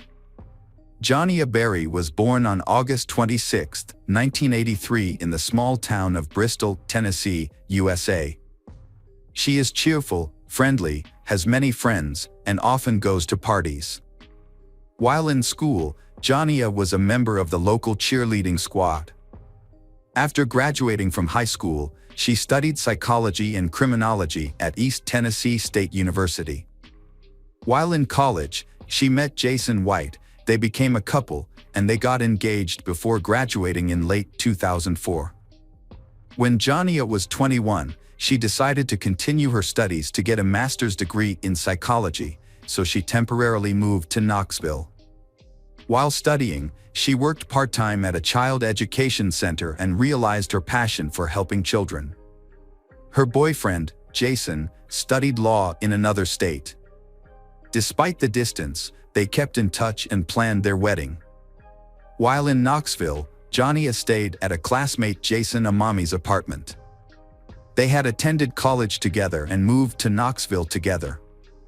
They shared a 2-bedroom apartment, and Johnny stayed until she found her own place. Johnny had 2 part-time jobs, one at a jewelry store and one at a children's hospital. On the evening of Sunday, December 5th, after working at the store, Johnny went to the mall to do some Christmas shopping. When she got home, she wrapped presents for the children at the daycare center, chatted with her neighbors, and then went to her room. Before going to sleep, she talked to her boyfriend. Around 4 a.m., Jason Amami heard Johnny screaming. He thought Johnny was having a nightmare, so he went into her room, but instead of Johnny, Jason Amami saw a stranger holding a knife. The stranger attacked Jason Amami, and they struggled. He eventually pushed the attacker away and ran out of the apartment. He went to the nearest convenience store, about a mile away, to call for help. The store clerk found him covered in blood and called 911. The police arrived at Jason Amami and Johnny's apartment and found Johnny in the hallway connecting 5 apartments. She was still alive but barely conscious. When asked about her attacker, she gave only vague clues. The police searched the entire building and the surrounding area but could not find the attacker.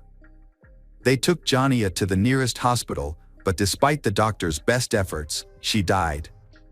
The doctor said that Jania had suffered more than 20 stab wounds and that her chances of survival were slim.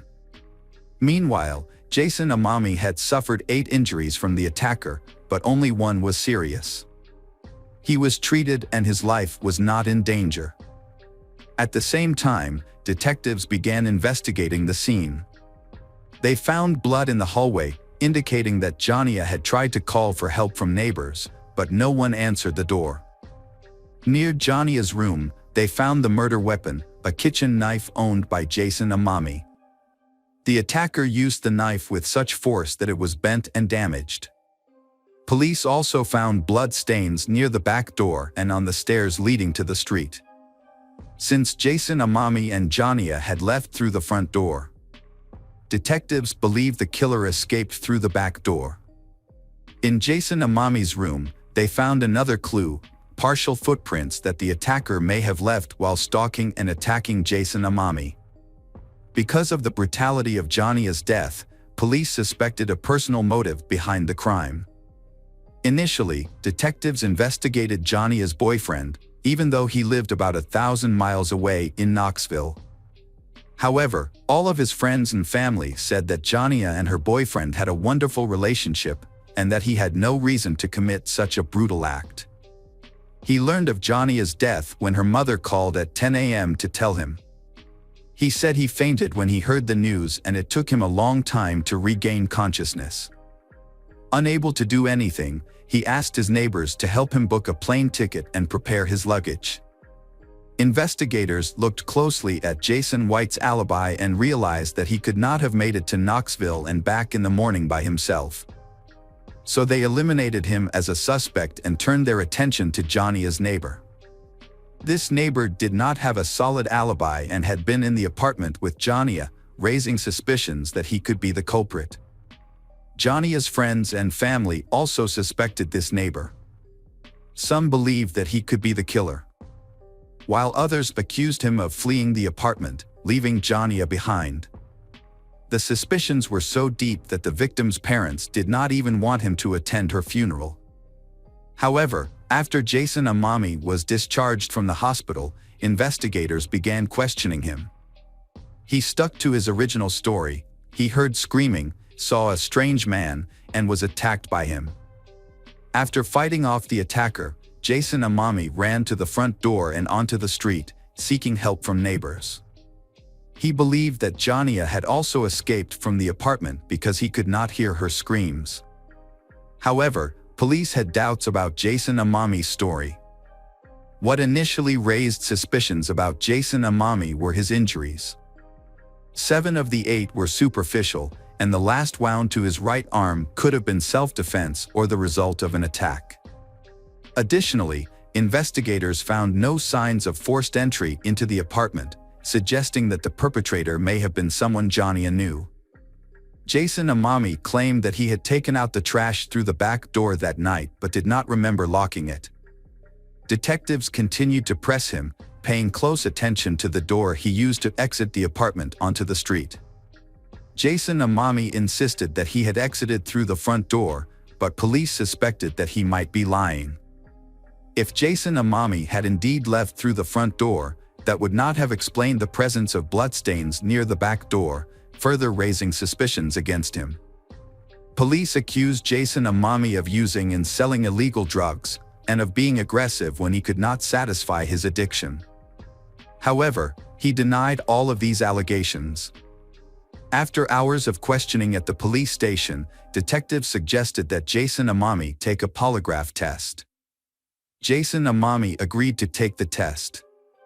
The results showed that he gave false answers, which made detectives even more suspicious of him. However, detectives were still unable to charge him with murder due to a lack of concrete evidence. They had to wait for lab experts to complete testing on some of the evidence found in the apartment. They then discovered some key evidence, including 3 DNA samples on the murder knife, samples from Jania, Jason Amami, and an unidentified man. The unidentified man's DNA was also found in Jania's room, on the back door handle, and on the stairs the criminal used to escape to the street. They also found a fingerprint on the handle of the knife, but it did not match Jason Amami's fingerprint. These discoveries led the police to suspect that someone else had been in the apartment that night. However, when they ran the DNA sample against existing databases, they found no match. This complicated the case further, and detectives had to continue investigating to find the real killer. Investigators have ruled out Jason Amami as a suspect, but the public remains uncertain about his role in the incident. They believe that Jason Amami abandoned his friend and ran away instead of protecting her. However, it is worth noting that after the accident, Jason Amami began to suffer from post-traumatic stress disorder. A key finding was later revealed: the polygraph operator had misinterpreted the test results, and there was no indication that Jason Amami was lying. Additionally, there was no concrete evidence that Jason Amami was involved with illegal substances. They eventually concluded that this was used as leverage to frame him. More importantly, however, doctors initially underestimated the severity of Jason Amami's injuries. In fact, he had suffered severe damage to his lungs and neck, with little hope of a full recovery. Due to inaccurate information reported about Jason Amami's health, the insurance company only covered 25% of his medical expenses, leaving Jason Amami facing serious financial hardship. After eliminating Jason as a suspect, police began questioning him as a witness. Based on Jason's testimony, they attempted to create a rough description of the attacker. However, this was made more difficult by the fact that Jason could not see the attacker's face clearly.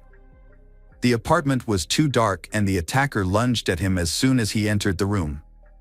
Investigators also discovered several suspicious items in the room, including a hat, a record player, and a stereo near the back stairs.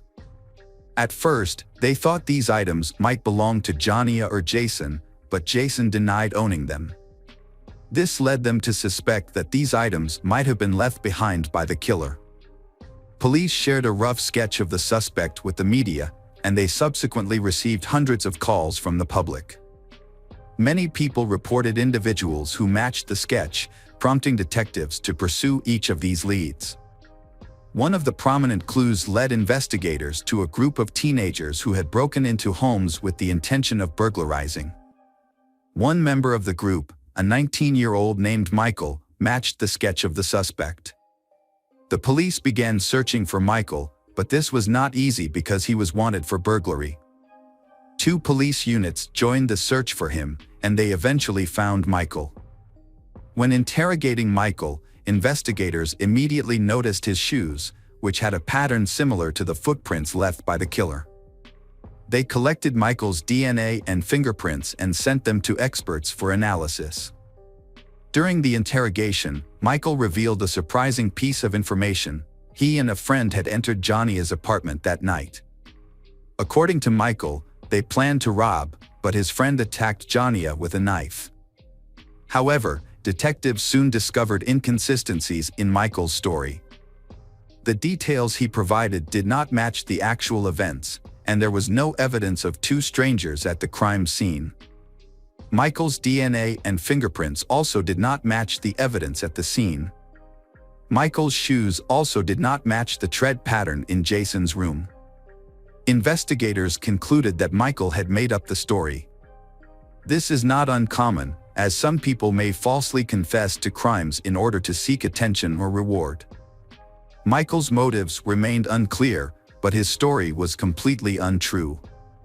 Police subsequently interviewed more than 1,000 potential suspects and collected about 400 DNA samples, but none of them matched the evidence at the scene. Early in the murder investigation, authorities offered a reward for information leading to a solution to the case. The reward grew each month, and by December 2005, it had reached $60,000. The governor then added another $20,000 to bring the case to the attention of the public. Despite many clues, all were dead ends, and the case remained unsolved for many years. In 2007, Jania's parents decided to take matters into their own hands by looking into changes in state law. They noticed that the killer's fingerprints and DNA did not appear in any databases, which raised suspicions about his brutality. They assumed that the killer had a criminal record, so they investigated Tennessee law. Through their investigation, they discovered that, according to Tennessee law, fingerprints and DNA samples could only be collected from convicted criminals. So Jania's parents expressed their desire to change this law. They played a key role in drafting a new law that required fingerprints and DNA samples to be collected from all people arrested for violent crimes. After gaining support from the government, the law was passed in May 2007. 2 months later, a breakthrough occurred. Police arrested 22-year-old Taylor Lee Olson for violating the terms of his probation. Olson had a criminal record, including theft, check forgery, and auto theft, and had been arrested several times. Surprisingly, however, police had never collected his fingerprints or DNA. Olson lived with his girlfriend and newborn daughter, but he continued to commit crimes. 5 months earlier, police had begun investigating Olson for his suspected involvement in the murder of Jania. However, they had not been able to analyze his DNA at the time. But after Olson was arrested for violating his probation, police decided to question him about the details of the Jania case. Olson eventually confessed to his role in the murder and voluntarily provided a DNA sample. The DNA test showed that Olson's sample matched the one found in the victim's apartment. Additionally, Olson's fingerprints matched the fingerprints on the murder weapon. Olson claimed that he intended to steal Jania's car that night and entered the apartment through the back door to look for the keys. When he entered Jania's room, she woke up and began screaming. In a panic, Olson grabbed a kitchen knife and attacked her multiple times. Olson insisted that he had no intention of killing anyone and that the incident was an unfortunate accident. Investigators were suspicious of some of the details and suspected that Taylor had planned to kill Jania in advance. They believed that he may have been following Jania for some time, which was supported by Jania's friends reporting that someone was following her in a car at the time. Although there was no concrete evidence to prove this, this became more credible after Olson was arrested. When Olson's trial was scheduled to begin in mid-2008, he hired an attorney. His attorney advised him to withdraw his original confession, and Olson gave a new account to investigators. According to this new account, Olson claimed that he had entered Jania's apartment with his friend, Noah Cox. When Olson entered Jania's room to get his car keys, Jania allegedly woke up, grabbed a knife, and stabbed Olson multiple times. Olson then fled through the back door while his friend entered Jania's room, disarmed Jania, and killed her. Taylor Olson's new story raised suspicions among police. They found no fingerprints or DNA of others at the crime scene, leading them to believe that no one else was involved. Detectives waited for the trial to begin, but it never did. On March 28, 2008, Taylor Olson committed suicide in his jail cell. Along with him, detectives found several suicide notes addressed to his family, Jania's relatives, and the police. In the letter to detectives, he accused his friend Noah Cox of being the real culprit and apologized to Jania's family and his family. However, detectives still believed that Olson was responsible for the murders. They questioned Noah several times but found no evidence implicating him. Jania's parents were also skeptical of Olson's final confession. They felt that if Olson was truly innocent, he would not have committed suicide. Olson had consistently maintained that he had entered the apartment alone for months after his initial confession. His sudden change in story to blame his friend raised further suspicions. Welcome back, detectives. Let's dive into another horrible case. The case of Maria Luisa Cedeno. On July 18, 2020, Maria Luisa Cedeno checked into the Lamb Mission Inn Hotel in Manuel Antonio, located in the Punta Arenas province of Costa Rica. She was accompanied by her pet dog, Mofelda, a small dog that she treated like her daughter. On her first day, everything seemed normal. Maria Luisa spent time at the beach, enjoyed lunch at a restaurant, and had some drinks. At 4:30 p.m., Maria Luisa requested a bottle of wine, a bottle of mineral water, and 2 glasses to be brought to her room. Throughout the afternoon and evening, there was no activity from her room. On July 20th, hotel staff attempted to contact Maria Luisa but received no response. A staff member had spoken to Maria Luisa, and Maria Luisa mentioned that she was living alone after ending her relationship with her boyfriend. She expressed that she was not feeling well and was traveling with only her small dog, Mofelda. She also shared that the ongoing pandemic, which had begun several months earlier, was taking a toll on her mental health. Given the difficulties she had faced in her life, she felt she needed a vacation. The hotel staff decided to conduct a routine room check. They found the front door locked from the inside, so they opted to check the patio door instead. This door was an emergency exit for guests with pets, allowing dogs to go outside. As they approached this exit, they found it was only partially open. When they entered, they smelled a terrible smell and saw blood stains scattered all over the room. In one corner, they found a dog alive but shaking with fear. On the bed, they discovered Maria Luisa's body wrapped in a sheet. Maria Luisa is a respected anesthesiologist. At the age of 43, she is the head of the Department of Anesthesiology and Rehabilitation at SEMA Hospital in Escazú. Maria Luisa is highly respected by her colleagues, and she is always ready to assist whenever someone needs help. Maria Luisa's parents lived in the town of San Carlos. Friends described her as a strong, intelligent, and likable woman who loved to travel. Upon receiving the news of Maria Luisa's death, her family was deeply saddened. The mystery surrounding this case began the moment the staff discovered Maria Luisa's body. The crime scene was gruesome and brutal. After discovering the body, the hotel staff contacted the police. Upon arriving and examining the scene, the police quickly determined that Maria Luisa had been murdered. Maria Luisa's body was severely damaged and tortured. Forensic experts then arrived to collect evidence, determine the cause of death, and analyze every detail to identify the perpetrator. A subsequent autopsy discovered multiple bite marks on the body and 2 broken fingernails, indicating that Maria Luisa had fought back. The autopsy also revealed that the killer had washed the body, suggesting that he had taken Maria Luisa to the bathroom after the murder. Police determined that Maria Luisa had been murdered in the bedroom, as evidenced by the large amount of blood found there. The perpetrator then took the body into the bathroom, washed it, dried it, wrapped it in a sheet, and placed it on the bed. The killer had washed the body, possibly to eliminate evidence and hide signs of the crime. However, this effort was largely ineffective because blood was found everywhere, on the floor, walls, curtains, and bed. This brutality suggested that the attack was exceptionally violent. Experts took photographs and gathered as much physical evidence as they could. The body was sent for an autopsy, and the police started questioning hotel staff and guests who might have witnessed or heard anything. At the scene, it appeared that Maria Luisa was screaming loudly and her dog was barking.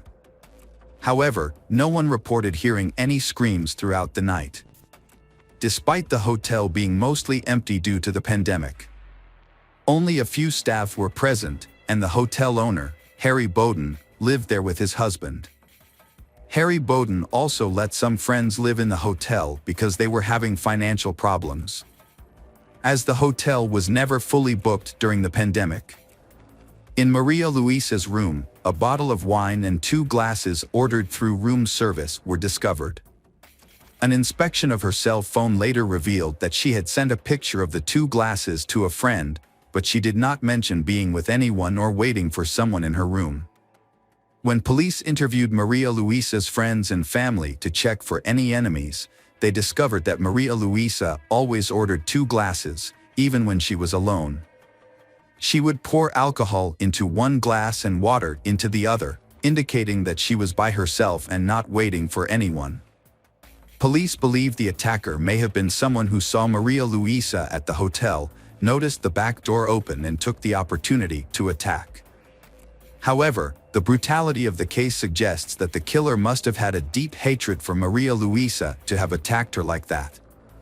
This has left the police baffled. In this case, it appears that this was a murder committed by someone who knew Maria Luisa and intended to kill her. However, there is no evidence that Maria Luisa was with anyone or that she was seeing anyone. The autopsy results further revealed that Maria Luisa had been abused. She had signs of strangulation and marks on her cheeks, lips, arms, and chest. Since Maria Luisa did not scream, the police suspect that there were several people attacking her, rather than one person. Police believe that two people held Maria Luisa down while a third person raped her. An analysis of Maria Luisa's body found no evidence of rope or restraints. Police also speculated that the attackers may have gagged Maria Luisa by stuffing something into her mouth, allowing them to carry out the attack undetected. It didn't take long for police to find their first suspect, a man who was staying at the hotel with several fresh injuries that looked like scrapes and bruises. The man was Herrera, who worked at a nightclub in the city and was staying at the hotel at the time of the murder. Herrera was arrested. His footprints were compared to those found at the murder scene, and two of them matched Herrera's footprints, which were found on the porcelain floor in front of the bed in the bedroom. A second suspect, Luis Carlos Miranda, was arrested after a hotel security guard reported seeing him walking the hallways at night with suspect Herrera. After Herrera was taken into custody, Luis Carlos Miranda was questioned to determine if he was connected to the case. Dental tests were conducted, which revealed his dental records matched the bite marks found on Maria Luisa's body. Hotel staff reported that they saw Maria Luisa meet with Luis Carlos Miranda and Herrera on a few occasions, but these encounters were casual, with no indication that they knew each other well. They simply greeted each other and exchanged pleasantries. This casual interaction may have been due to the small number of guests in the hotel at the time. Two friends, Luis Carlos Miranda and Herrera, were staying at the hotel due to financial difficulties during the pandemic. The hotel owner, Harry Bowden, had allowed them to live on his property. When the police discovered matching footprints and bite marks that implicated Luis Carlos Miranda and Herrera, they brought Harry Bowden in for questioning. During questioning, Harry Bowden shared that he and his husband had dinner with Luis Carlos Miranda and Herrera on the night of July 19, 2020. After dinner, the four men went to a private pool area. Harry Bowden explained that in exchange for their stay at the hotel, Luis Carlos Miranda worked on the hotel's marketing website, while Herrera worked as a chef and bartender. Harry Bowden and the suspects Herrera and Miranda were acquaintances and became friends over time. About a year before the murder, they began living in the hotel and began spending more time together, eating out and socializing. Meeting up led to a friendship between the four men. However, during the investigation, in August 2020, Harry Bowden cooperated with the police and gave an interview, but he was later arrested. Because his dental records matched two bite marks on Maria Luisa's body, police continued to seize the phones of all the arrested suspects and found compromising text messages between Luis Carlos Miranda and Harry Bowden. These messages, sent a few days before the incident, had Miranda inviting hotel owner Harry Bowden to have an intimate relationship with a woman while Miranda was watching the woman. Textual evidence combined with physical evidence led police to arrest three suspects to build a case. Harry Bowden's husband was the only suspect not arrested due to lack of evidence, including no matching fingerprints, text messages, or bite marks on Maria Luisa's body. The prosecution charged Harry Bowden, Teodoro Herrera, and Luis Carlos Miranda with the murder of Maria Luisa Sedino. The defense team for the suspects argued that the bite mark evidence was inconclusive, suggesting none of them were involved. Before the trial, Harry Bowden's lawyer asked for house arrest, citing two reasons. First, the country's pandemic posed a danger to Harry Bowden, who is 69 years old. Second, he had just undergone knee surgery and had difficulty walking, often relying on a cane. As a result, the court approved the house arrest order, allowing Harry Bowden to return to the hotel. Although confined to the hotel grounds, he still enjoyed a lavish lifestyle, complete with servants, restaurants, and swimming pools. On September 13, 2022, the public trial of Harry Bowden, Teodoro Herrera, and Luis Carlos Miranda began, where text message evidence and dental records were presented. At that time, the prosecution had difficulty proving the involvement of Harry Bowden and Luis Carlos Miranda. Although text messages were found and bite marks were allegedly found on Maria Luisa's body, the bite marks could not prove who committed the murder. On the contrary, there was a large amount of evidence against Teodoro Herrera. A bloodstain was found, and he had superficial injuries. Furthermore, his blood was found under Maria Luisa's fingernails and on several personal items, such as a watch and a cell phone, which were in Teodoro Herrera's room at the time of the search. As a result of the trial, Teodoro Herrera was sentenced to 50 years in prison for murder and rape. In contrast, Harry Bowden and Luis Carlos Miranda were declared innocent due to insufficient physical evidence linking them to the crimes. Although the case was resolved, Maria Luisa Sedino's family, satisfied with Teodoro Herrera's verdict, was not satisfied with the acquittal of Harry Bowden and Luis Carlos Miranda. Welcome back, detectives. Let's dive into another horrible case. The case of Suzanne Morphew.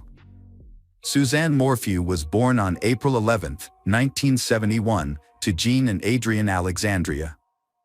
She grew up with two brothers, David and Andrew. Those close to her knew she was a special friend, known for her intelligence and thoughtfulness. In 1998, while still in high school, Suzanne met Barry Morphew. After 6 years of dating, they got married.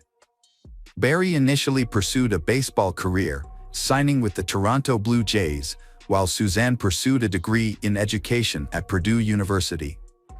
However, after a severe injury cut his sports career short, Barry transitioned into horticulture. Suzanne had 4 years of teaching experience when Barry started his own business, and the company gradually grew over time. The couple had 2 children, Mallory and Macy. They led an idyllic life in Indiana but faced a setback when Suzanne was diagnosed with Hodgkin's lymphoma. Despite this challenge, Suzanne successfully battled cancer twice. The family eventually moved to Mayville, Colorado, in 2018 in search of a fresh start and to be near their daughter Mallory, who was attending Western State University. The Suzanne moved to a beautiful 7-acre property that allowed Barry to pursue his love of hunting. He continued working as a contractor and also became a volunteer fireman. Suzanne, on the other hand, retired from her teaching career and devoted more time to her church and a new hobby, sports mountain biking. To outsiders, the Suzannes seemed like the perfect family. However, but they had their share of problems. These issues were finally revealed on May 10, 2020. Monday, May 10, 2020, was unlike any other Mother's Day celebration at Suzanne's house. While Suzanne was home alone, her husband Barry and their daughters were out. Barry claimed he had a landscaping appointment in Broomfield, about a 3-hour drive from home, and their children went on a camping trip. They all planned to return home in the evening to celebrate Suzanne's special day. However, when Mallory and Macy messaged their mother to wish her happy Mother's Day, they didn't receive a response. This was unusual because Suzanne was very active on social media. The girls expected her to be checking her phone for updates, especially since a friend's daughter's wedding was taking place and Suzanne would likely want to see photos. After waiting a few hours without hearing back, the girls grew concerned. They asked their neighbor, Martin Ritter, and his wife for help. Around 4 o'clock or 4:30 p.m. that day, Mrs. Ritter visited the Suzanne house and found it empty. She called Barry to explain the situation and he instructed her to look for Suzanne's mountain bike. If the bike was missing, he told her to contact the police. That's exactly what she did, and soon the police arrived at the Suzanne residence. Barry and their daughters returned home, they anxious to know news of Suzanne's whereabouts. A few hours into the search, the police found a crucial clue. Deputies discovered Suzanne's mountain bike in a steep ravine near the home. The location hinted that Suzanne might have been involved in an accident, but the bike and the surrounding area showed no signs of a struggle. Notably, there were no skid marks from the brakes, no damage to the bike despite its fall down the ravine, no bloodstains, and the nearby lawn appeared untouched. This evidence led the deputies to conclude that the bike had been deliberately placed in the ravine. When they shared this information with Barry, his reaction was unusual. As the investigation into his wife's disappearance proceeded, Barry shared many more implausible stories. As the investigation progressed, his behavior made it obvious that he didn't truly care for his wife. This led to unanswered questions and speculation about Suzanne's disappearance, leading many to suspect Barry's involvement. Barry gave details about his mountain lion story in a secretly recorded conversation with YouTuber Tyson Draper. Notably, Barry was absent from the search parties for Suzanne, organized by her brother Andrew. Andrew doubts Barry's story and offers another possibility: Suzanne actually went missing on May 9th, not on Mother's Day as Barry claimed. It was also discovered that Suzanne's helmet was found 1 mile from their home, in the same direction Barry's truck had traveled that morning. Investigators initially considered this an odd coincidence, but it became more significant when they discovered it was in the opposite direction of the construction site he was set to visit that day. In his initial interview, Barry said he woke up at 4:30 a.m. to an alarm clock and immediately left for Broomfield. However, telematic data from his Ford truck showed he drove 1 mile west before heading to the construction site. When confronted with this data, Barry explained that he was scouting elk earlier that morning. He then anesthetized them and sold their antlers, which was his habit. However, the officers pointed out a flaw in Barry's story: he couldn't have spotted the elk at 4:30 a.m. if he was just waking up. To address this, Barry changed his story, saying he didn't set his alarm for 4:30 a.m. and got up on his own. When asked about the day of Suzanne's disappearance, Barry described it as one of the best days they had had after a long time. He said that morning, he worked briefly with a coworker in Salida and then returned home early. After that, he went on a hike with Suzanne, followed by a grilled steak dinner and intimacy. Barry stated they went to bed together. However, it is essential to note that Barry is not a reliable source of information. During the police investigation into Barry, it was discovered that he had lied about the whole thing that happened that night. The first signs of deception were uncovered by investigators on May 9, 2020, when they reviewed the telematic data from Barry's vehicle and his phone records. Although Barry had indeed spent the afternoon and evening with Suzanne, the details did not match his initial story. One of the discrepancies occurred between 10:42 and 10:47. According to his phone data, Barry's movements around the property were unusual. When questioned by investigators about this inconsistency, Barry claimed he was probably hunting chipmunks with tranquilizers at the time. It was also revealed that Barry had switched his phone to airplane mode at 2:47 p.m. and left it in that mode until 10:17 p.m., which further raised suspicions. Additionally, investigators found evidence that contradicted Barry's claim of having a steak dinner with his wife. They discovered only one dirty dish, suggesting that Barry had eaten alone. As the investigation continued, more unusual occurrences were discovered on their plot of land. The police found additional suspicious details while reviewing the data from later that night. 1 hour after Barry claimed to have gone to sleep with his wife at 8:30 p.m., his car was seen backing up 96 feet from the driveway at 9:30 p.m. This led investigators to speculate that this could be when Barry loaded his wife's body into the truck. If he was indeed guilty. Furthermore, the records showed that between 3:25 and 3:48, the truck door opened and closed over 80 times, which, although indirect, suggested that Barry might be hiding something from the police, causing them must dig deeper into the incident that occurred on May 10th. Investigations involving Barry co-workers revealed that he had no reason to be in Broomfield on the day in question. The contract didn't start until a week later, so there was no project to inspect. Barry initially claimed that his only activities that day involved visiting the Holiday Inn, the work site for an upcoming project, a store for granola and water, and a stop at McDonald's to clean his windshield. However, surveillance footage obtained by the Colorado Bureau of Investigation contradicted his story. The footage showed that Barry disposed of 5 trash bags near the Holiday Inn and McDonald's. This increases suspicion about his actions. When police questioned Barry about the footage of him disposing of trash bags he gave an unusual explanation. He claimed that he wanted to avoid paying for disposal fees so he could clean his car. However, his story fell apart when officers searched his vehicle. Barry's suspicious behavior was further highlighted by a coworker who reported a strong smell of bleach and chlorine in his hotel room a day after Suzanne disappeared. In addition, investigators found that Barry had changed his clothes multiple times throughout that day. Investigators then delved deeper into Barry and Suzanne's personal lives. Their daughter revealed that her parents' marriage was not as happy as Barry had initially suggested. Text messages on Suzanne's phone confirmed this. Suzanne was deeply unhappy in the marriage and discussed her desire for a divorce, which Barry refused.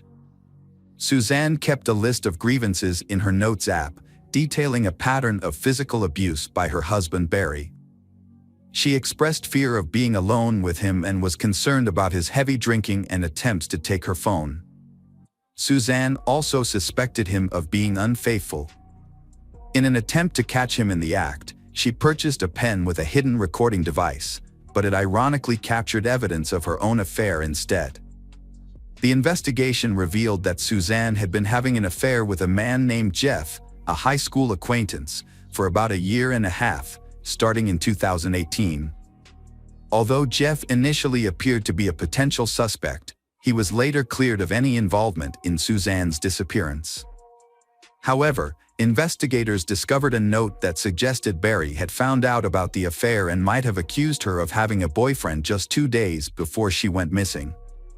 During their search of the Suzanne house, police uncovered several crucial pieces of evidence, including the cap of a tranquilizer dart in the dryer and the spent bullet casing in the bedroom. They also found a large crack in the doorframe and a charred remnant of Suzanne's journal in the fireplace. These findings, combined with telematic data, suggested that Barry might have killed Suzanne on May 9, 2020. Phone records from Suzanne's phone supported her initial story. After texting Jeff 53 times and sending a selfie at approximately 2:10 p.m., the phone showed no further activity. It wasn't until 2 weeks later that the public discovered Barry was a suspect in his wife's disappearance.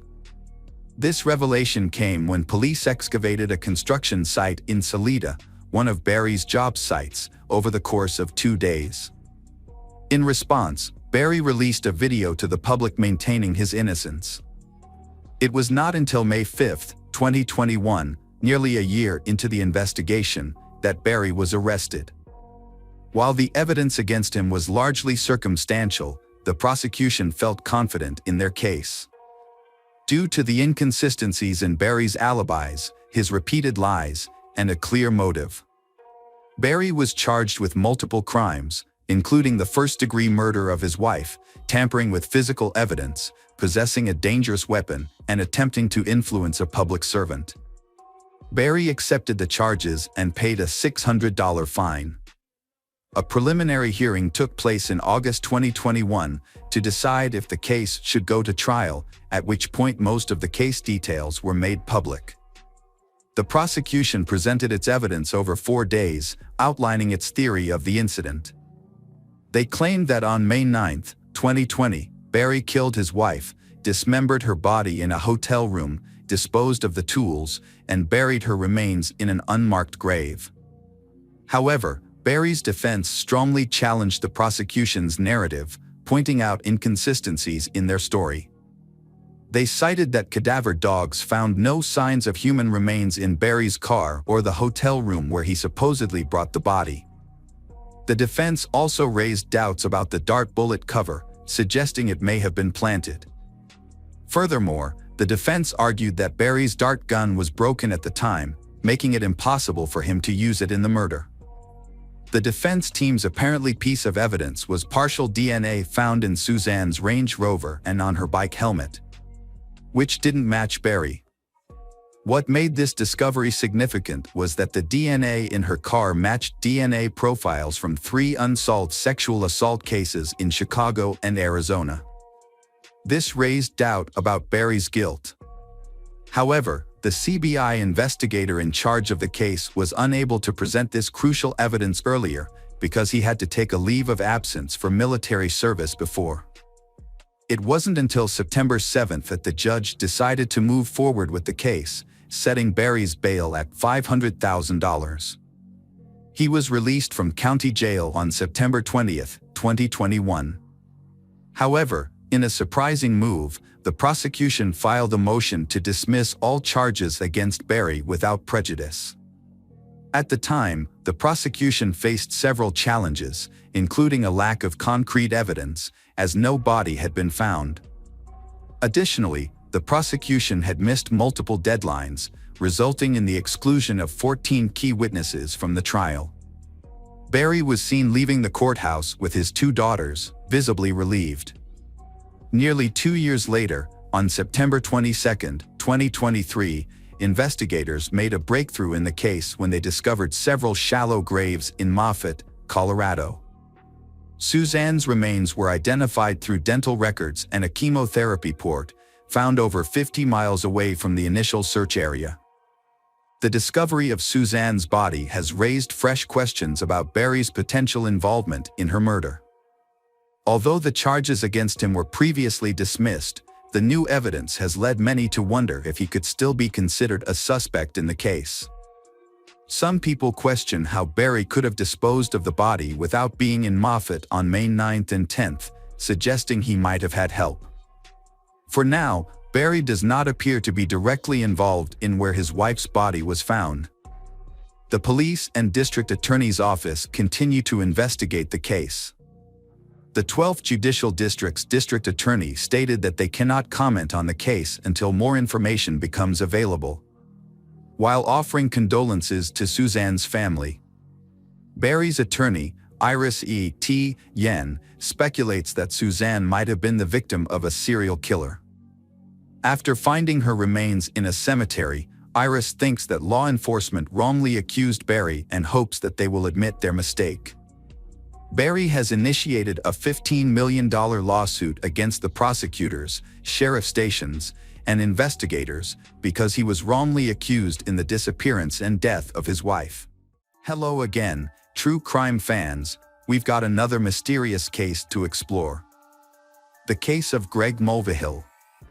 Greg Mulvihill and Diana met on a dating website in 2005. Both living far from their families, they decided to move to San Diego together. Diana had been passionate about fitness since she was young, playing sports in high school and eventually becoming a triathlete as an adult. Their love of the outdoors and fitness brought them closer together. 2000s, Diana and Greg both were highly skilled professionals and achieved great success in their careers. Diana was considered extremely trustworthy by her peers. Diana and Greg first met in 2005, and 2 years later, they decided to get married, marking the beginning of their new life together. They chose Costa Rica for their honeymoon, where they had the opportunity to learn to surf. In the early days of their marriage, they made the most of their time together, experiencing many exciting adventures together. After their wedding, Diana and Greg moved to Carlsbad, a suburb north of San Diego. The area has a mix of lagoons, hiking trails, hills, and secluded spots. Diana was immediately drawn to the area. She enjoyed the quiet atmosphere and the beautiful scenery around her. 3 years after their wedding, Diana was diagnosed with fibromyalgia, a chronic condition that affects millions of people worldwide. Fibromyalgia is characterized by pain and tenderness throughout the body. While the exact cause of fibromyalgia is unknown, there are a number of factors that may contribute to the condition. To help her cope with her fibromyalgia, Greg took her on a relaxing vacation to Santa Cruz, California, in 2011. Greg was a caring husband who understood the impact fibromyalgia had on Diana's life. The condition caused constant muscle pain, fatigue, and limited her energy, making it difficult for her to maintain a job. Diana's ongoing health struggles eventually led her to give up her career. With more time at home, she longed to become a mother. Diana and Greg tried for years to have children. But Diana suffered multiple miscarriages. The loss of these pregnancies affected Diana, both physically and emotionally. Although Diana did not have children, she had 2 cats, Lanny and Turtle, whom she loved dearly. One day, Turtle became ill and passed away. To help Diana through this, Greg adopted a kitten for her, whom she named Taffy. Greg's gift helped Diana greatly. After years of trying to conceive without success, Diana was shocked to discover that she was pregnant. Greg was overjoyed and eager to become a father. Diana shared the same sentiment, feeling that her dream of becoming a mother was slowly coming true. In September 2012, Diana gave birth to a baby boy. After the baby was born, Greg took time off work to care for his newborn son. He was very happy and cherished every moment with his son. Diana, on the other hand, was worried about her son's health, wanting him to be happy and healthy. Over time, Diana began to suspect that her son might have a condition similar to her fibromyalgia. However, Greg believed that their son was healthy. Despite their differing opinions, Diana remained convinced that their son had the disease. Diana began extensive research and discovered guaifenesin, a drug commonly used to treat chest infections. Some believe that guaifenesin can help relieve the symptoms of fibromyalgia, leading Diana to consider giving her son a high dose of the drug. However, Greg was against giving his son the drug. The disagreements between Diana and Greg over how to care for their son added to the tension and pressure in their marriage. When Greg injured his shoulder and lost his job, tensions escalated. With her income reduced, Diana sought a sales position to supplement the family income. She also tried to generate income through online cooking videos, with Greg helping behind the camera, but the project failed. Diana then made promotional videos featuring cat litter, but these also failed to bring in the desired financial returns. When their son turned 2, the constant arguments and disagreements between Diana and Greg over their son's health issues continued to cause tension. They found themselves unable to find common ground.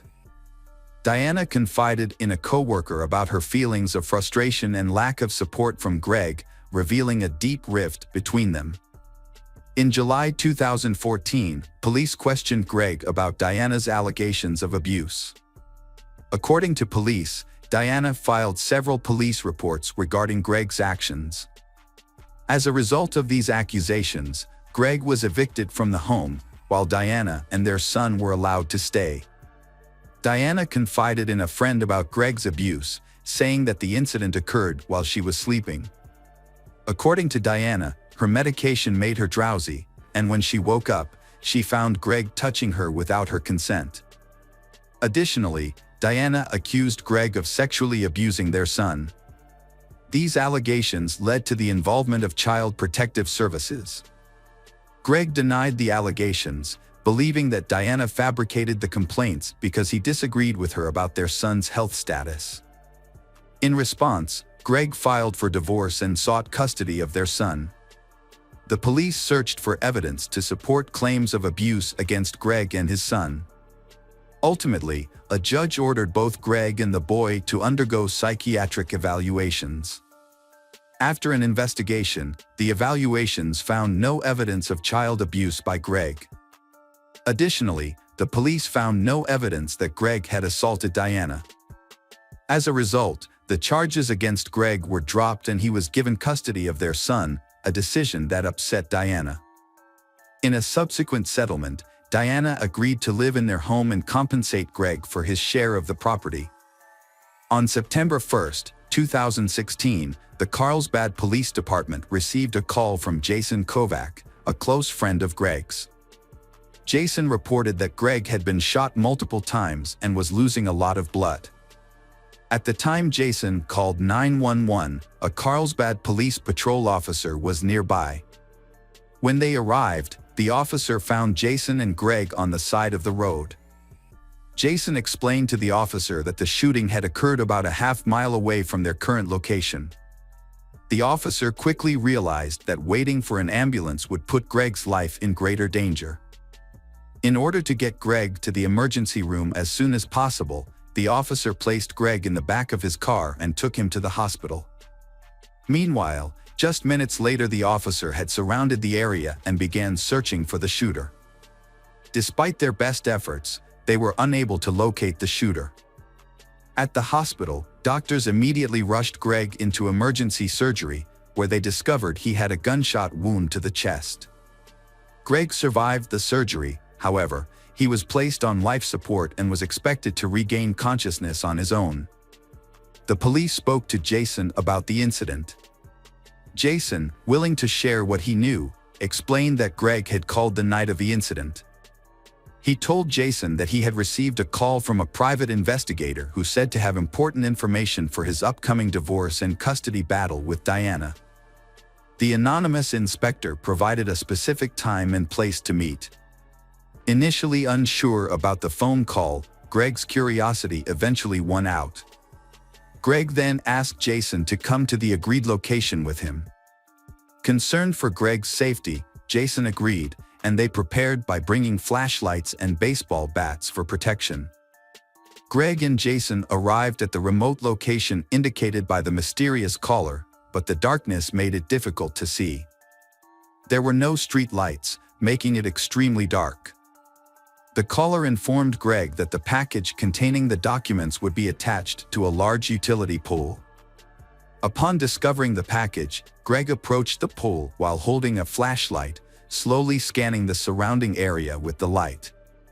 Jason noticed that Greg's flashlight suddenly focused on something in the bushes. Greg immediately yelled, "Gun!" A gunshot rang out, causing Greg and Jason to quickly flee the scene. Bullets whizzed past their heads as they ran toward their car. When they reached the car, Jason realized that Greg had been shot. Jason quickly called 911, but was unable to provide a detailed description of the shooter to the police. However, he was able to lead them to the exact location of the shooting. During the investigation, police searched the area where the shooting occurred and focused on a utility pole, as the caller had told Greg to retrieve a package from that location. Near the pole, police discovered a neatly folded towel. Police found this suspicious and wondered if someone had intentionally left the towel behind to trick Greg into thinking it was a package he was supposed to retrieve. According to Jason's testimony, he reported hearing up to 6 gunshots at the scene, but police were unable to find any shell casings or weapons. The lack of forensic evidence led investigators to believe that the shooter may have had extensive experience and knowledge of weapons, allowing them to avoid leaving any evidence of the crime. As police searched the area where Greg was shot, they noticed a distinct smell of feces in the air. Further investigation revealed a pile of feces along with a towel nearby, which appeared to have been used to clean up after someone had defecated. Both the stool and towel samples were preserved and sent to the crime lab for forensic analysis in an attempt to find clues or potential evidence related to the shooting. However, the process of collecting DNA evidence is time-consuming, and it took up to a month to develop a DNA profile from the stool and towel samples. While waiting for the DNA results, the police continued their efforts to find the shooter. They examined all available evidence, followed up on potential leads, and thoroughly investigated several individuals. The police focused on Greg's estranged wife, Diana. The police asked Diana to come to the police station for questioning. They wanted to know if she knew of a private investigator who had worked with her husband, Greg, on matters related to their divorce. Diana claimed that she knew nothing about the detective and said that she no longer spoke to Greg. She also gave an alibi, saying she was home with her son at the time of the shooting. When questioned further, Diana said she could not think of anything else to add and could not identify anyone who might have been involved in the crime. Greg regained consciousness and began his recovery. As his health improved, the police interviewed him about the incident. They asked about his wife Diana and her possible involvement in the shooting. Greg admitted that he and Diana had a troubled history and were in the midst of a tense divorce and custody battle over their son. He suspected that Diana might have been involved in the shooting. Greg also said he had no enemies and did not know who might be behind the shooting. Early in the investigation, the police investigated the phone number that had called Greg. The number was on a pay-as-you-go plan, indicating that it did not belong to anyone. However, the police were successful in obtaining information from the cell phone carrier, which led them to a Best Buy near Carlsbad where the phone was purchased.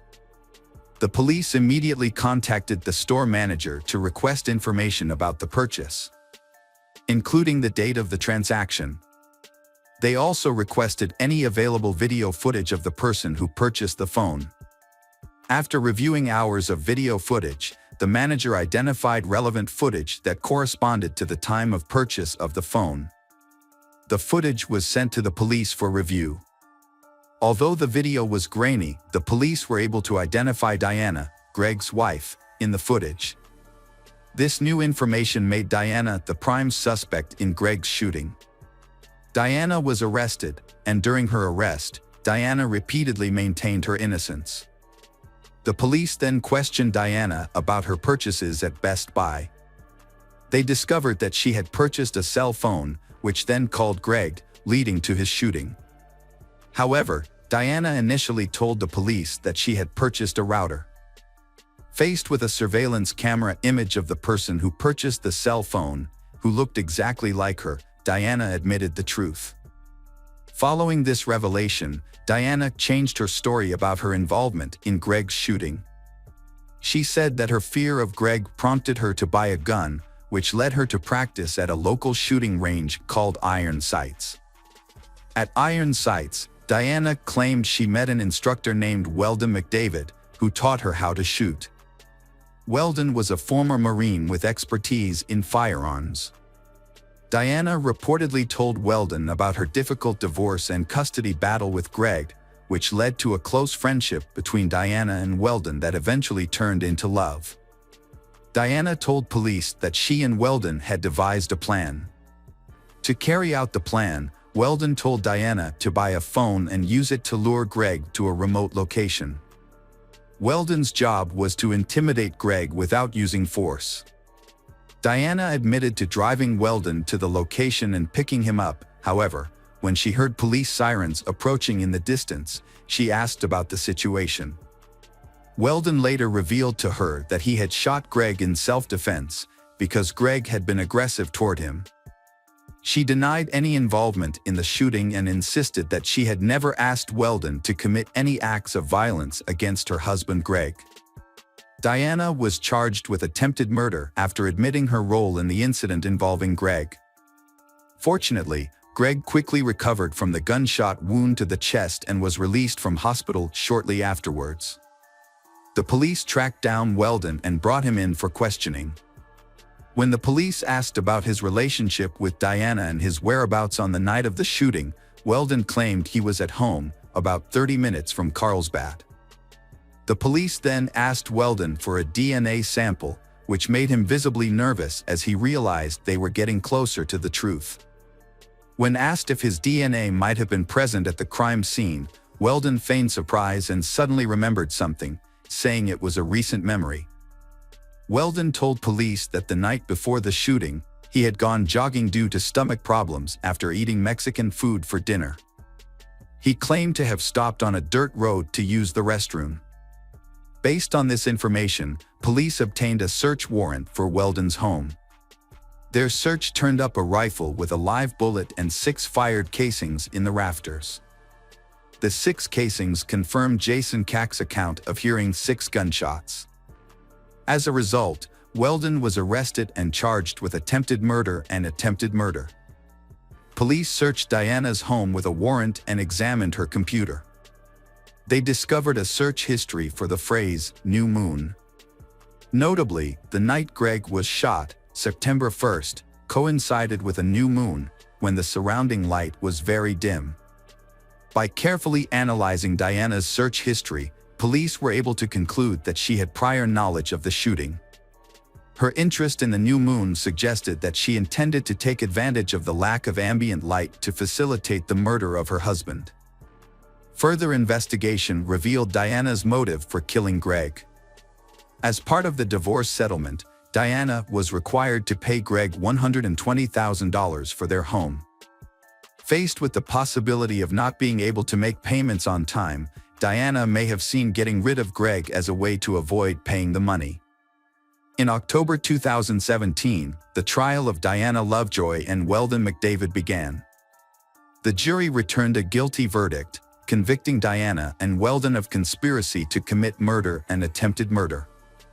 Upon hearing the verdict, Diana collapsed to the ground. Weldon was sentenced to 50 years in prison, while Diana received a sentence of 26 years in prison. Both defendants maintained their innocence despite the guilty verdict. Hi everyone, thanks for returning. Let's unravel another perplexing mystery. The case of Alexandria Kostyl. Alexandria Kostyl. Born on September 11, 1997 in St. Louis, Missouri, Alexandria, commonly known as Ally, is the adorable daughter of Cindy and Keith and has an older brother named Andrew. Alexandria has a friendly and approachable personality. From a young age, Alexandria's bright smile and warm personality attracted people. As she grew up, Alexandria's positive energy spread a positive life to those around her. She spends time with her friends, classmates, and family members. Alexandria's ability to connect with people from all walks of life is truly remarkable. Alexandria is a charming and compassionate person who always helps those in need. She attended Lindbergh High School, where she developed her passion for athletics. During high school, Alexandria met her best friend, Maddie Norris, and they formed a close bond and friendship that grew into a deep and trusting sisterly bond.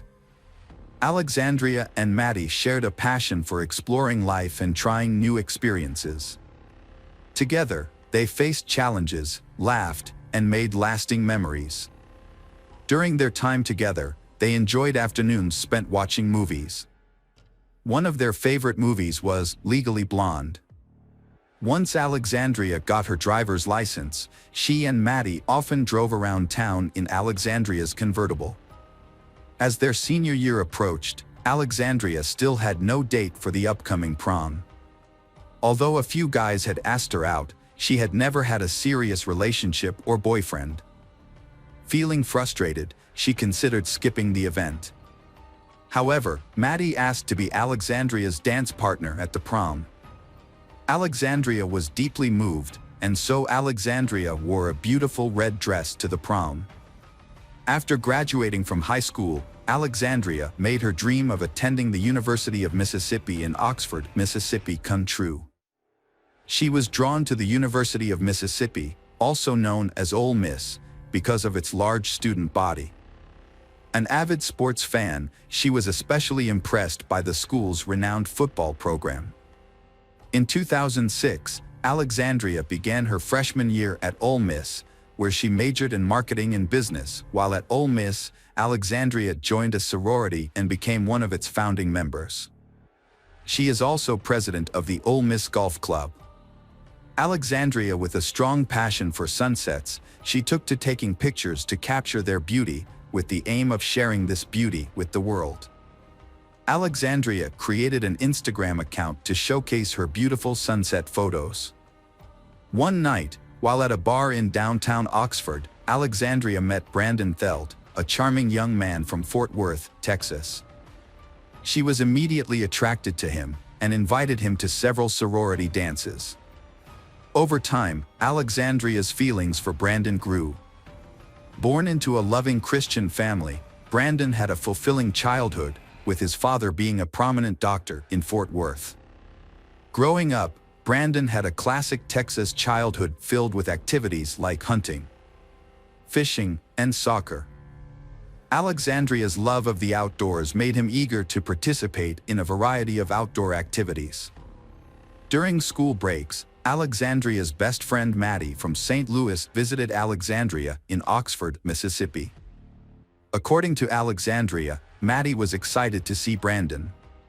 However, during Maddie's time there, Brandon did not come to visit and see Alexandria's deceased best friend. This left her heartbroken.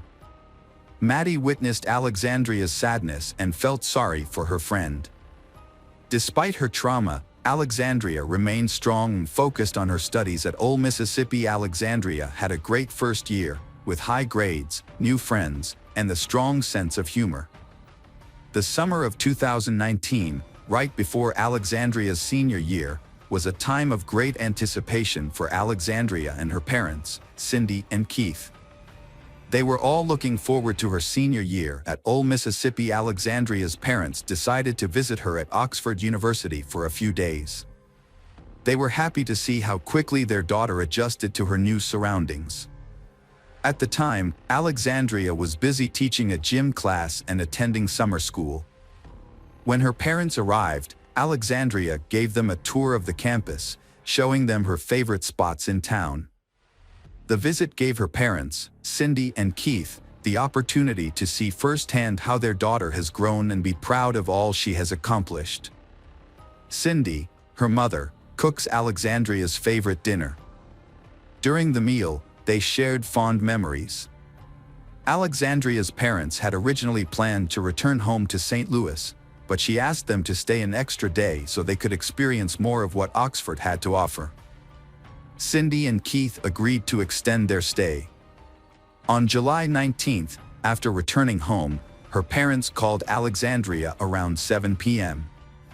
She answered the phone, still sleepy from her nap, and explained to her mother that she planned to go out with friends that evening. Cindy told her daughter that she loved Alexandria and hung up. Little did she know that would be the last time she would speak to her daughter. Sardis Lake is a large recreational area 30 minutes from Oxford that has many hunting camps. The area is large and is patrolled by the local police department for safety. On June 20, 2019, a police officer began patrolling Sardis Lake early in the morning. As the officer drove around the lake, he noticed near a picnic table the body of a young woman lying on the ground. The officer was shocked by the discovery and immediately called for help. Other officers and paramedics arrived on the scene a few minutes later. Upon arrival, the officer found a wallet in a nearby ditch. When the wallet was opened, it contained an Ole Miss school ID and a driver's license identifying the owner as Alexandria Koschel. Later, after the discovery of Alexandria's body at Sardis Lake, the police had to notify her parents, Cindy and Keith. However, they were away from home in St. Louis at the time. Her mother was devastated when she heard the news about her daughter. The news of Alexandria's death shocked her friends as well as her parents. Alexandria's friends turned to social media, using the hashtag #JusticeForAllie to express their grief and demand justice for her. They share fond memories of Alexandria in social media posts, talking about the positive impact she had on their lives. And her friends sent their condolences to her family. Following the tragic death of Alexandria, we express our deepest condolences to the Alexandria family during this extremely difficult time. At the crime scene near Sardis Lake, police found White Claw water bottles and .40 caliber shell casings on the ground. A ballistics expert was called in to analyze the scene and piece together the events surrounding Alexandria's murder. The expert determined that the killer was initially sitting across from Alexandria on a picnic bench when they fired the first shots. However, after the first shot, the killer stood up and began walking around the table toward Alexandria, firing multiple shots as they approached. One bullet missed Alexandria and struck the wooden picnic table. While searching for evidence, police searched Alexandria's apartment but did not find her phone. However, they discovered that Alexandria's Apple Watch had some unexpected syncs with her text messages the night before she was killed. When they examined the messages, they discovered that Alexandria had been having lengthy conversations with Brandon Thade. The messages revealed that Alexandria and Brandon had planned to meet before she was killed. Police investigating Alexandria's murder contacted Brandon on Sunday morning to ask to meet at the police station. However, Brandon declined the invitation that day but agreed to meet the next day at 8:30 a.m. Monday. On Monday, Brandon failed to show up at the police station as scheduled, prompting police to trace his cell phone. Cell phone data showed that Brandon was traveling south on Interstate 55 toward Memphis, leading police to suspect that he was trying to flee. As a result, they issued an arrest warrant and alert for his vehicle, which was easily identifiable due to its unique license plate. 2 hours after the warrant was issued for Brandon, the Memphis Fugitive Task Force located his vehicle at a gas station. Brandon was found sitting in his vehicle at a gas pump, where task force agents arrested him and notified Mississippi police. When police searched Brandon's vehicle, they discovered a .40 caliber handgun. Brandon's clothing was also found to be covered in blood after he exited the vehicle. After his arrest and return to Mississippi, police began tracking Brandon in the days leading up to the Alexandria murders. On Saturday, July 20th, Brandon visited friends and went bowling. The next day, Brandon visited another friend, bringing a 6-pack of beer and the same .40 caliber handgun found in his vehicle. The friend reported that they talked for a while, but when the friend woke up on Monday, Brandon was no longer there. Brandon's background check did not reveal any history of violence or altercations. Interviews with friends and family members of both Brandon and Alexandria provided detailed information about the couple's history. They met at a local bar in Oxford during their freshman year and initially began dating. However, their relationship declined during their sophomore year. Notably, Alexandria's loved ones noticed a change in her demeanor, as she seemed to be more invested in the relationship than Brandon. This imbalance led to tension between the two. Brandon eventually blocked Alexandria from contacting him because she frequently went out at night, drank, and then called him. A year after their breakup, Brandon and Alexandria got back together the summer before Alexandria's senior year. They decided to rekindle their relationship. However, the reunion did not last long. Brandon was eventually charged with Alexandria's murder, specifically premeditated murder, which carries the death penalty. When news of Brandon's arrest spread, it caused widespread shock and attracted intense media attention in Oxford. The community was caught up in speculation and rumors as people shared their theories about the case. Reporters descended on the town, seeking interviews with people close to Alexandria and Brandon. In September 2019, Brandon pleaded not guilty to murder. As police continued to gather evidence, they reviewed text messages exchanged between Brandon and Alexandria before her murder. The messages revealed that Alexandria was concerned that she might be pregnant in April 2019, 3 months before her death. On April 14, Alexandria sent Brandon a photo of a home pregnancy test result. He made it clear that they would not keep the baby and suggested that they could buy abortion pills. Alexandria, however, did not want an abortion, and she thought that she would meet someone who would love her and her child. Despite this, Brandon was adamantly against having a child, telling Alexandria that it would ruin his life. Police also discovered surveillance footage that showed Alexandria leaving a bar in Oxford Square at around 11:45 p.m. on July 18. About an hour later, at 1:30 a.m., Alexandria met Brandon and he drove them to Sardis Lake. Brandon's defense attorney claimed that he and Alexandria had been drinking throughout the day. At Sardis Lake, they sat at a picnic table and listened to music. Brandon then got up and walked to his truck, where he used drugs. He walked back to Alexandria, returned to his truck, and retrieved a .40 caliber gun. By the time Brandon retrieved his gun, there had been a shooting on the other side of the lake. After the incident, Brandon and Alexandria continued to talk, but the situation became heated, and Brandon shot her. According to the defense, Brandon's actions were influenced by the combined effects of drugs and alcohol. The police and Alexandria's family saw the incident from a different perspective. They believed that Brandon killed Alexandria because he suspected she was pregnant, which he believed would ruin his life. To them, the murder appeared premeditated. Brandon agreed to a plea deal with state police on August 27, 2021, avoiding the death penalty. Under the deal, Brandon admitted to first-degree murder and received a life sentence without parole. Alexandria's loved ones attended the hearing. Brandon addressed Alexandria's family after the sentencing, expressing remorse for his actions and asking for their forgiveness. He acknowledged the great pain he had caused and hoped they could find forgiveness in their hearts.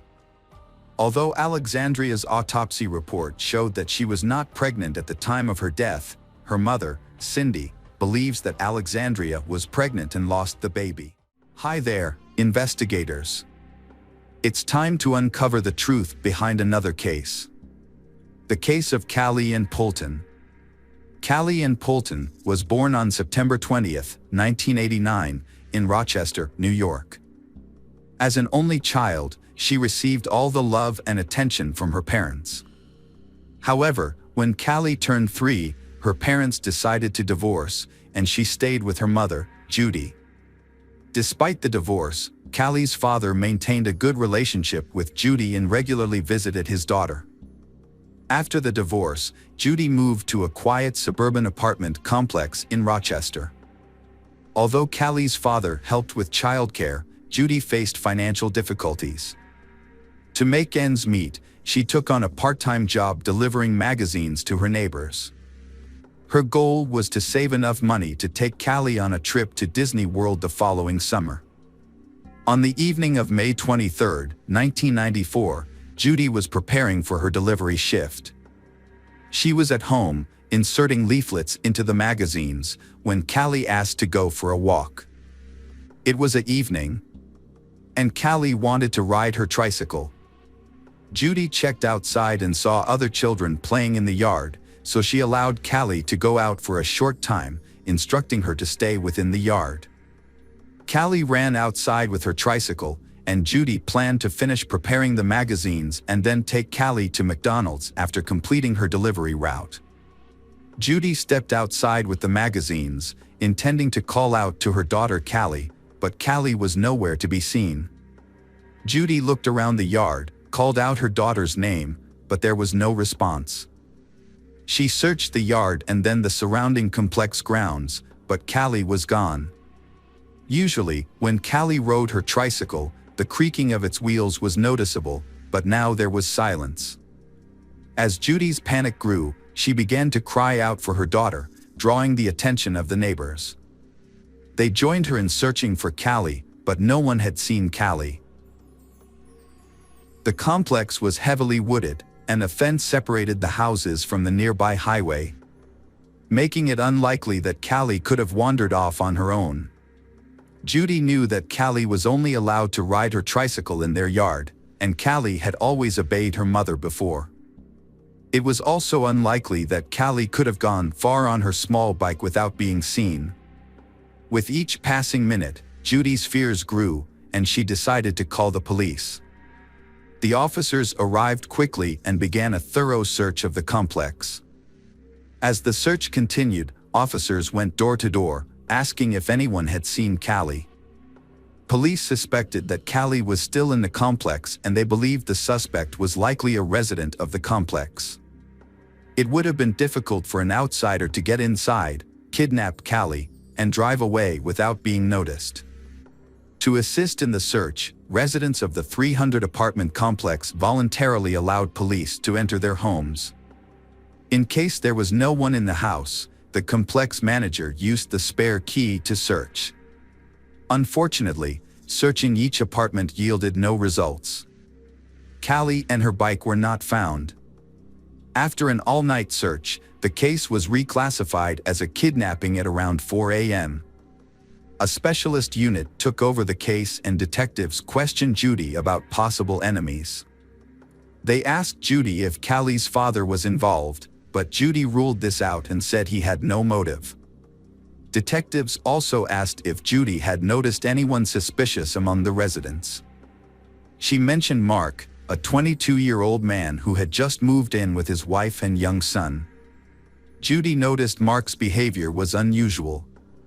Judy and Mark spoke briefly a few times, and during one conversation, Mark commented that Callie was beautiful. Although Judy had heard similar comments from others, Mark's tone made her uncomfortable. What really caught her attention, however, was when Mark added that he had spied on all the little girls in the complex and that Callie was the most beautiful. Judy became increasingly wary of Mark after their conversations, and she made an effort to limit her interactions with him. Even though they still occasionally crossed paths in the yard. One conversation in particular raised her suspicions. Mark asked Judy if Callie would tell Judy if someone tried to touch her. Judy found this question alarming and quickly ended the conversation. As a result, she no longer allowed Callie to play with Mark's son, even when she was present. During her conversation with detectives, Judy recalled a detail that had previously seemed insignificant. When she was searching for Callie, she had asked Mark if he had seen Callie, and he claimed he did. Judy also noticed that Mark's sneakers were missing their laces, but at the time, she was too worried about Callie to think much of it. The detectives brought Mark in for questioning, and he denied any involvement in Callie's disappearance. He even agreed to take a polygraph test, which he passed. However, Judy's own account provided Mark with an alibi, as she had seen him on the playground with his son at the time she was searching for Callie. The police also searched Mark's apartment but found no sign of Callie or her bicycle. As a result, Mark was no longer considered a suspect, and the investigation continued without any leads. The police investigation into Callie's disappearance began by questioning her mother, Judy, as a standard procedure. Judy cooperated fully, answering all their questions, but she found it distressing that the police were focusing so much on her when they had no other leads. As the search for Callie continued, the case received widespread attention, with news reports, billboards, and flyers throughout the city. The police received over 1,000 of tips, but unfortunately, each one led to a dead end, and the case remained unsolved for months. Despite the lack of progress, Judy remained hopeful that her daughter would be found alive. She quit her job to devote all her time to the search, printing and posting flyers, contacting media outlets, and working tirelessly to keep the case in the public eye. With the help of some compassionate supporters, she was able to raise $100,000 as a reward for any useful information. Judy's efforts led to national television coverage, including appearances on The Oprah Winfrey Show and a popular TV show about unsolved crimes. Judy also partnered with local businesses to distribute flyers in their offices, establishments, and on commercial vehicles. She even convinced 2 airlines to include the flyers in ticket envelopes. Although these efforts generated new leads, the police were unable to make any significant progress in solving the case. The turning point in the case occurred when a woman called the police on August 9, 1996 to report a serious argument with her husband. She was tired of his strange behavior and wanted a divorce. In an attempt to persuade her to stay, the husband confessed to a shocking crime: he had killed Callie. The woman was stunned and immediately called 911 and revealed her husband's identity to the police. The husband's name is none other than Mark Christie, Judy's neighbor. However, the detectives faced a significant obstacle. Under state law, any information shared between spouses was protected and inadmissible in court. This meant that even if Mark's confession was true, the police couldn't use it as evidence to arrest or question him. Furthermore, Mark had been in his yard with his child shortly after Callie's disappearance, and his apartment had been searched early in the investigation, making it unlikely that he had the opportunity to kidnap and kill her. The detective in charge of the case, Detective Crow, decided to talk to Mark after hearing his wife's story. Mark and his family had moved out of the complex just weeks after Callie went missing due to serious allegations. Mark had been accused by the 2 girls' parents of standing naked in front of his house, which made the detective suspicious. Although no investigation had been launched, the incident appeared to be suspicious. Crow traveled to Mark's new home, 50 miles from Rochester, but encountered resistance. Mark's mother opened the door and said her son would not talk to the police without an attorney present. Mark learned about his wife calling the police and contacted a lawyer. This meant that the police could not use Mark's confession to his wife as evidence, and his lawyer could prevent any questioning. Despite this, Crow persisted. While talking to Mark's mother, Mark appeared and Crow persuaded him to answer some questions about Callie's case. Crow suggested they discuss the matter over coffee at a nearby restaurant. Mark agreed to Crow's surprise, but only on the condition that Crow would then take him to see his lawyer. Crow and Mark stopped at a nearby Italian restaurant. Crow tried to engage in the conversation normally, avoiding any pressure or tense questions. This approach seemed to work as Mark began to open up more while they waited for their food. Mark expressed deep remorse for his actions towards Callie and explained that her image had haunted him for the past 2 years, constantly appearing on news reports and flyers. Crow tried not to scare Mark. Crow had spoken to Mark before in the early stages of the investigation. But this new conversation felt different. Crow believed that Mark was feeling proud of having avoided capture, so Crow decided to appeal to Mark's ego. Crow told Mark that Mark was actually smarter than the entire investigation team, and Mark responded by saying that he didn't want to sound boastful, but his method of handling the bike was actually very smart. Mark offered to share details about how he got rid of the bike, but only on the condition that Mark wouldn't discuss anything else. Crow maintained a friendly and non-threatening tone, reassuring Mark that he was in control of the conversation and could share as much or as little as he wanted. Mark said that Callie's tricycle had been in his apartment 3 days after she went missing. Mark knew that the police would probably search every apartment without a warrant when a child was in danger, but Mark found a loophole in the law. Although police could search for a missing child, they were not allowed to search for physical evidence. This meant they could only test spaces that were large enough for a child to fit. To hide the bike, Mark decided to disassemble it and hide the bike's parts in small and hard-to-reach areas of his apartment. He wrapped some parts in clothes and put them in the closet, and put other parts in small bags and took them out to the car. He then dumped the pieces in various locations far from home. Meanwhile, the police were stationed at the exit of the complex, checking each car, but since they were only looking for Callie, the small bags containing the bike parts did not arouse any suspicions. Detective Crow saw an opportunity to get a full confession from Mark. Crow took a sympathetic approach, suggesting that Callie's death may have been an accident and not Mark's fault. Mark asked about the sentence he could face, and Crow estimated it could be about 25 years. Mark felt this was unfair, as it meant he had to spend half his life in prison and away from his family. He also mentioned that he had lived with guilt for 2 years, implying that this should be taken into account when sentencing. Despite Mark's questionable logic, Crow continued to encourage Mark to confess, suggesting it would bring him relief. Mark agreed to tell the truth, but only after consulting with a lawyer. Crow knew that Mark's lawyer would advise Mark against confessing to a crime without solid evidence. So, Crow decided to be straightforward with Mark, explaining that if he didn't tell the truth, Callie's parents would never know what happened to their daughter. Mark responded by saying that Callie hadn't suffered.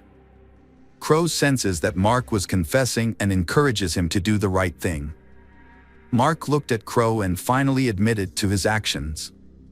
He repeated that Callie hadn't suffered, and Mark confessed to strangling her with his bare hands. He then added that he hadn't done anything else to her. Mark recounted the events of that evening, explaining that Callie had come to his apartment and asked to play with his 1.5-year-old son. Mark let her in and took her bike to the kitchen. Aware that Callie's mother wouldn't approve of her visiting, Mark let Callie go upstairs to play with the child without drawing Judy's attention to the situation. However, when Mark heard Judy calling out for her daughter in the yard about 10 minutes later, he panicked. He knew that Judy would be furious if she discovered that he had let Callie into his house without permission. In a moment of desperation, Mark went upstairs to the children's room and strangled Callie with his bare hands. Detective Crow was skeptical about certain aspects of Mark's story from the start. It seemed more plausible that Mark had lured Callie into his apartment under false pretenses, taking advantage of his wife's absence at work. Once inside, Mark might have attempted to molest Callie, but when he heard Judy calling out for her daughter, he may have panicked and killed Callie to avoid being exposed. Crow recalled that Judy had seen Mark wearing sneakers without laces, which suggested that he had used them to strangle Callie. This detail implied premeditation, contradicting Mark's claim that the crime was spontaneous. To avoid raising Mark's suspicions, Crow decided to continue listening to his story. Mark claimed that after the murder, he left Callie's body in the kitchen and took his son outside to establish an alibi. He deliberately allowed Judy to see him in the playground, hoping to deflect any suspicion. Once Judy began searching the complex, Mark returned home and hid Callie's body in a laundry basket, covering it with clothes. A short time later, he placed the basket in the trunk of his car. Mark confessed that the chaos of the search, with many people looking for Judy's daughter, allowed him to carry out these actions unnoticed. Mark took his son and drove to the building where he worked as a security guard. He parked near the back, left the basket with Callie's body by the door, and then entered the building through the main entrance, telling his co-workers he had forgotten something at work. His toll didn't raise any suspicions. So he made his way to the back door, which he opened from the inside, and retrieved the basket. Mark then climbed onto a large tank containing liquid coolant, opened the top, and dropped Callie's body into it after tying a heavy metal object to her. He got rid of Callie's clothes but left her earrings on. After disposing of the body, Mark returned home and joined the neighbors in searching for Callie. By doing so, he had already removed the body from the complex before the police became involved, and no one suspected anything. At the end of his confession, Mark expressed regret for killing Callie, stating it was a mistake. Crow paid for their food, and Mark left a $2 tip before willingly going with Crow to the police station, where he was arrested for murder. When Mark's lawyer found out about the confession, He attempted to retract it, but the attempt was unsuccessful.